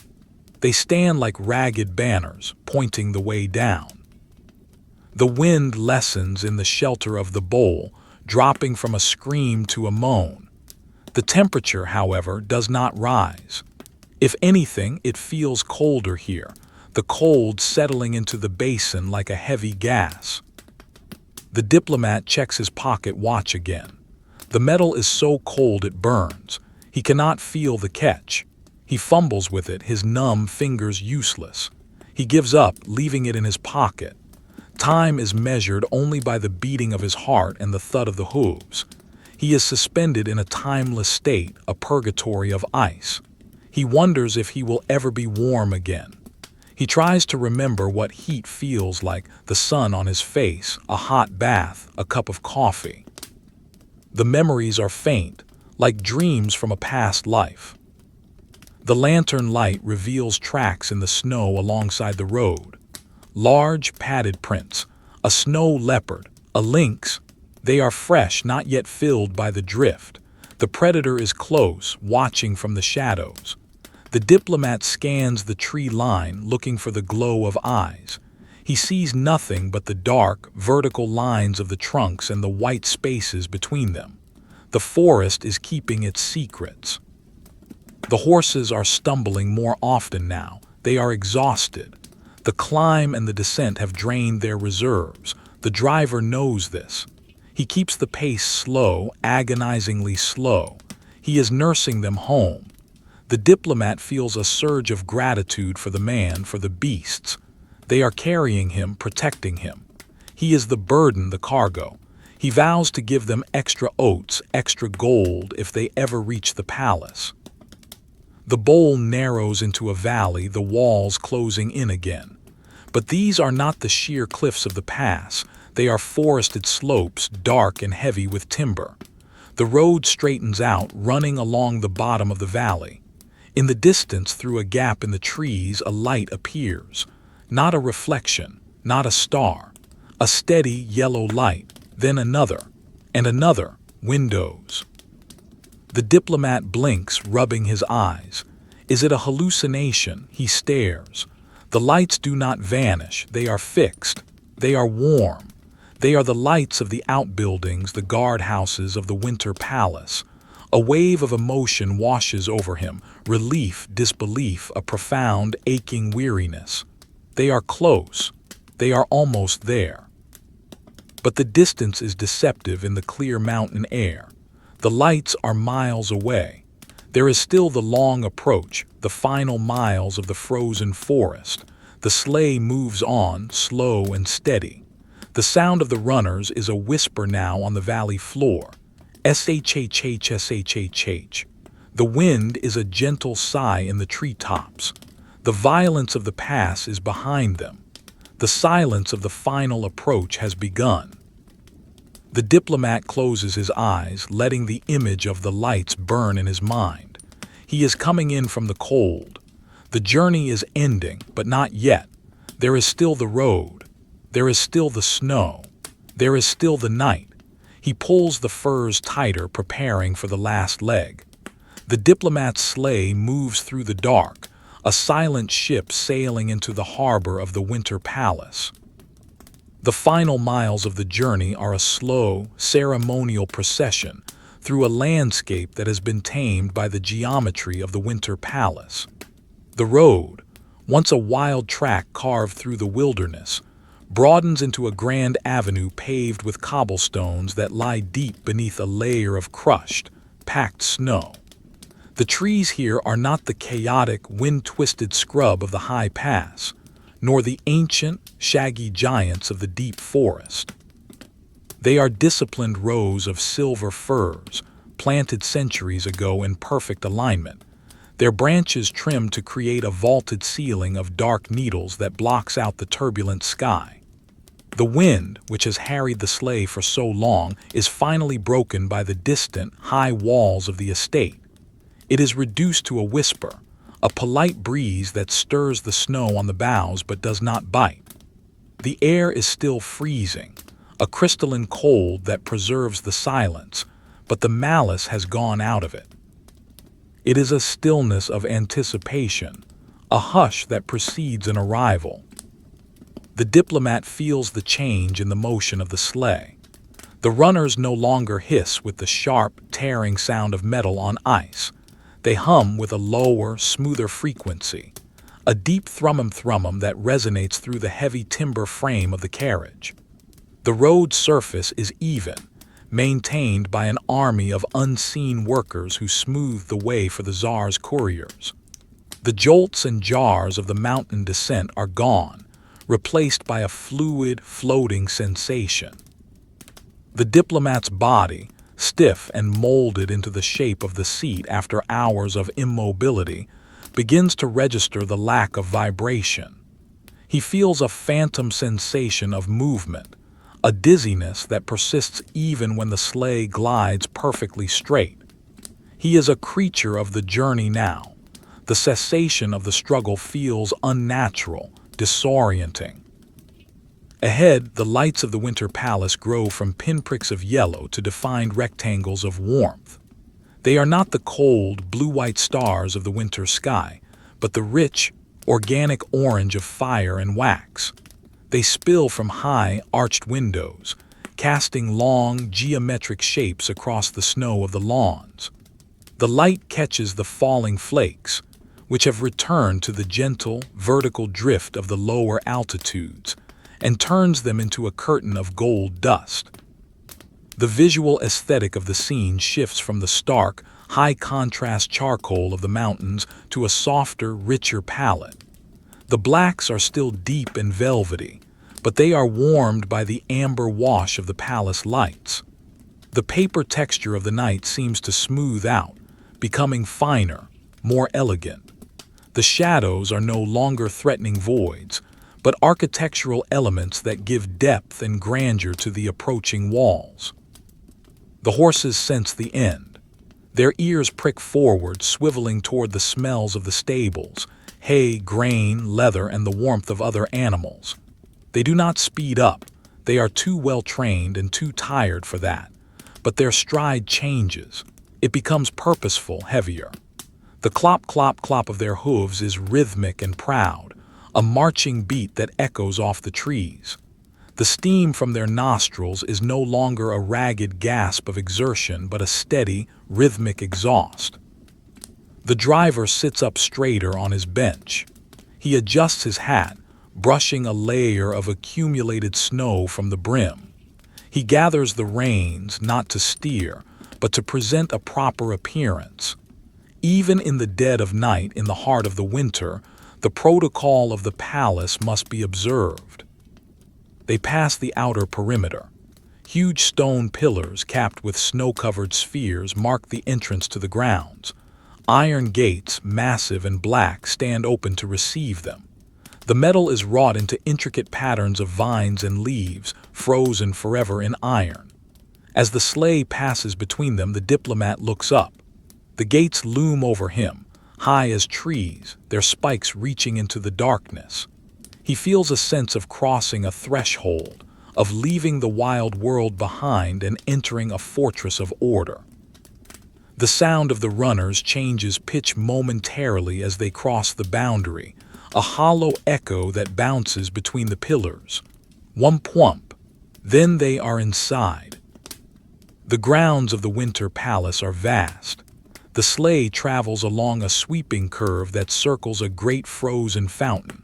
The water is silenced, turned into a sculpture of ice that cascades from the mouths of stone dolphins. In the lantern light, the ice looks like quartz, milky and semi-translucent. The diplomat watches the fountain pass. It is a monument to the winter's power, a display of how the cold can stop even the flow of water. Beyond the fountain, the main structure of the palace rises up like a cliff face. It is immense, a mountain of stone and glass that blocks out the stars. It extends to the left and right, disappearing into the gloom, its size impossible to gauge in the darkness. Hundreds of windows glow with light, suggesting a hive of activity within, a world of warmth and life that has continued while the Diplomat was freezing in the void. The sleigh approaches the main courtyard. The walls here are high, enclosing the space on three sides. The wind is completely gone now, blocked by the masonry. The air is still and heavy with the scent of wood smoke, a rich, resinous smell that waters the Diplomat's mouth. It is the smell of safety. The sound of the hooves becomes louder, sharper, echoing off the stone walls. Clack, clack, clack, clack. The acoustics of the courtyard amplify the arrival, announcing them to the silent sentries. The Diplomat sees figures standing by the great doors, guards in long gray coats, holding halberds that glint in the torchlight. They do not move. They are statues of duty, watching the sleigh approach with impassive eyes. The driver guides the horses toward the central steps. The motion is slow, deliberate. He is bringing the ship into the dock. The sleigh glides over the last few yards of packed snow. The Diplomat feels the deceleration, a gentle pull of inertia that presses him forward against the firs. The runners hiss one last time, shh, a long, dying breath of friction. Then, with a subtle lurch and a creak of the wood, the sleigh stops. The silence that follows the stopping of the sleigh is profound. It is not the empty silence of the mountains, but a heavy, pregnant silence of arrival. The rhythm that has defined the Diplomat's existence for hours, the thud of hooves, the hiss of runners, the jingle of bells, is suddenly gone. In its place is a ringing in his ears, a phantom echo of the motion. He sits perfectly still, unable to move. His body is still vibrating with the memory of the road. He feels the weight of the firs pressing down on him, a crushing, comforting load. He feels the cold air settling around the stationary vehicle, no longer blown away by their passage. The horses stand with their heads low, their sides heaving gently. Great clouds of steam rise from their bodies, billowing up into the cold air, filling the courtyard with a warm, moist fog. The steam swirls around the sleigh, obscuring the view of the palace doors for a moment. It smells of wet horse and honest labor. The Diplomat watches the steam through the window of his eyelashes. It looks like white spirits escaping from the animals, rising to join the clouds. The driver wraps the reins around the brake handle. He does not climb down immediately.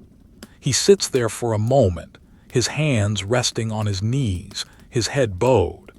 He is saying a silent goodbye to the road, transitioning from the master of the journey to the servant of the destination. The Diplomat tries to wiggle his fingers. They are stiff, unresponsive. He tries to move his legs. They feel like logs of wood, heavy and disconnected from his will. He is a frozen artifact, a package delivered to the door. He wonders if he will ever be able to walk again. He waits. There is no rush. The journey is over. The time for urgency has passed. A sound breaks the stillness. The heavy wooden doors of the palace swing open. A shaft of golden light cuts through the steam and the darkness, slicing across the snow and hitting the side of the sleigh. The light is blindingly bright, filled with the promise of unimaginable heat. Figures emerge from the light, footmen in livery, moving with a quick, silent efficiency. They descend the stone steps, their boots crunching softly on the snow. They do not speak. The silence of the winter still holds sway here. They approach the sleigh like priests approaching an altar. One of the footmen reaches the side of the sleigh. He is a young man, his face flushed with the warmth of the interior. He wears gloves of white cotton, a stark contrast to the rough leather of the driver. He reaches out and unlatches the door of the sleigh. The sound of the latch clicking is sharp and loud, Click-clack. He pulls the door open. The cold air of the courtyard rushes in to meet the trapped pocket of warmth inside the furs, creating a small whirlwind of condensation. "Excellency," the footman whispers. The word is a puff of white steam. It hangs in the air for a second before vanishing. The diplomat nods.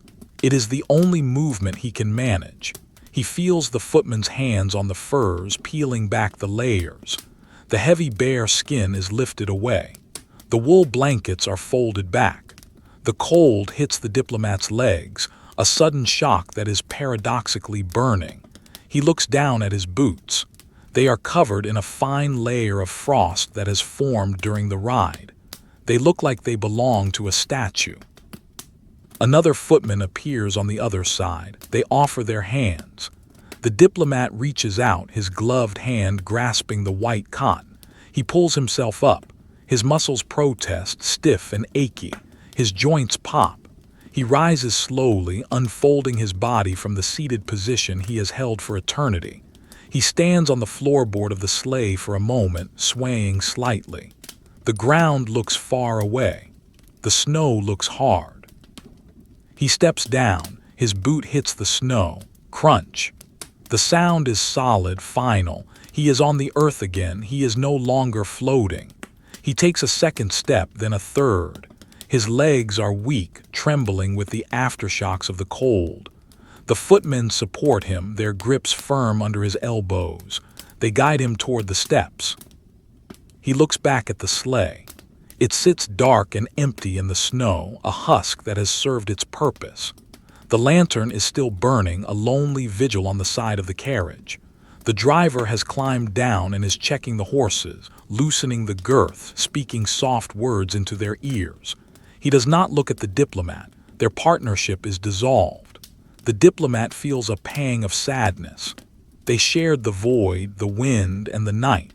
Now they are separated by the walls of class and duty. The driver belongs to the stables. The diplomat belongs to the palace. The diplomat turns his face toward the open doors. The heat radiating from the entrance is a physical force.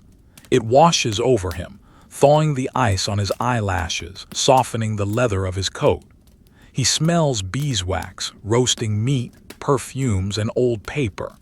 He hears the distant sound of a string quartet, a fragile, civilized melody that filters out into the courtyard.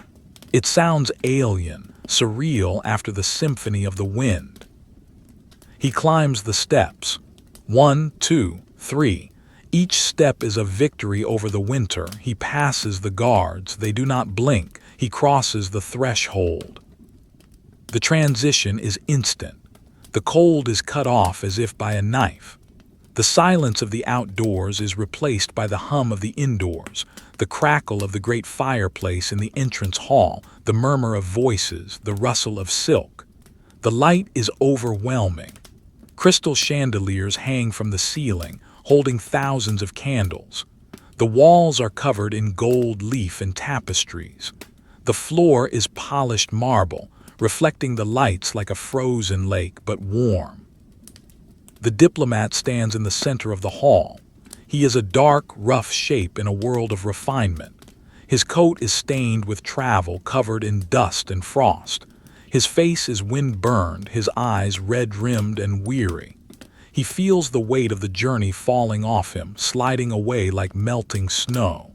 A servant appears with a silver tray, a glass of something dark and steaming. The diplomat takes it. His hands are shaking. He lifts the glass to his lips. But before he drinks, he closes his eyes. He is back in the sleigh for one last second. He hears the wind. He feels the sway. He sees the endless gray horizon. The memory is already fading, becoming a dream. The reality is here in the warmth. But a part of him will always be out there in the dark, in the cold, on the road to the winter palace. He opens his eyes. The hall is still there. The servant is waiting. The diplomat takes a sip. It is hot, sweet tea. It burns his throat, a good, living burn. He smiles, a small, cracking movement of his lips. "I have arrived," he whispers to no one. The doors behind him begin to close. They swing shut with a heavy, final boom that echoes through the hall. Boom. The sound seals the night away. The winter is outside. The diplomat is inside. He begins to unbutton his coat. His fingers are clumsy, but they work. He undoes the top button, then the next. The heavy felt falls open. He takes a deep breath of the warm, scented air. He lets it out in a long, slow sigh. He is tired. He is so tired. He walks toward the fire. It is a massive thing, logs the size of trees burning with a roaring, joyful intensity. He stands before it, holding his hands out to the flames. He watches the sparks fly up the chimney. They look like the stars he didn't see on the plains. They look like the snow that didn't melt. He stares into the fire until his vision blurs. The orange flames dance and twist. They become the road. They become the wind. They become the sleep that is finally coming. The visual scene fades. The sharp lines of the palace soften into a haze of gold and warmth. The darkness of the vintage paper is replaced by the light of the fire. The charcoal strokes dissolve. The story ends not with a period, but with a slow, fading exhale. The sleigh is stopped. The horses are resting. The diplomat is home. The night is over.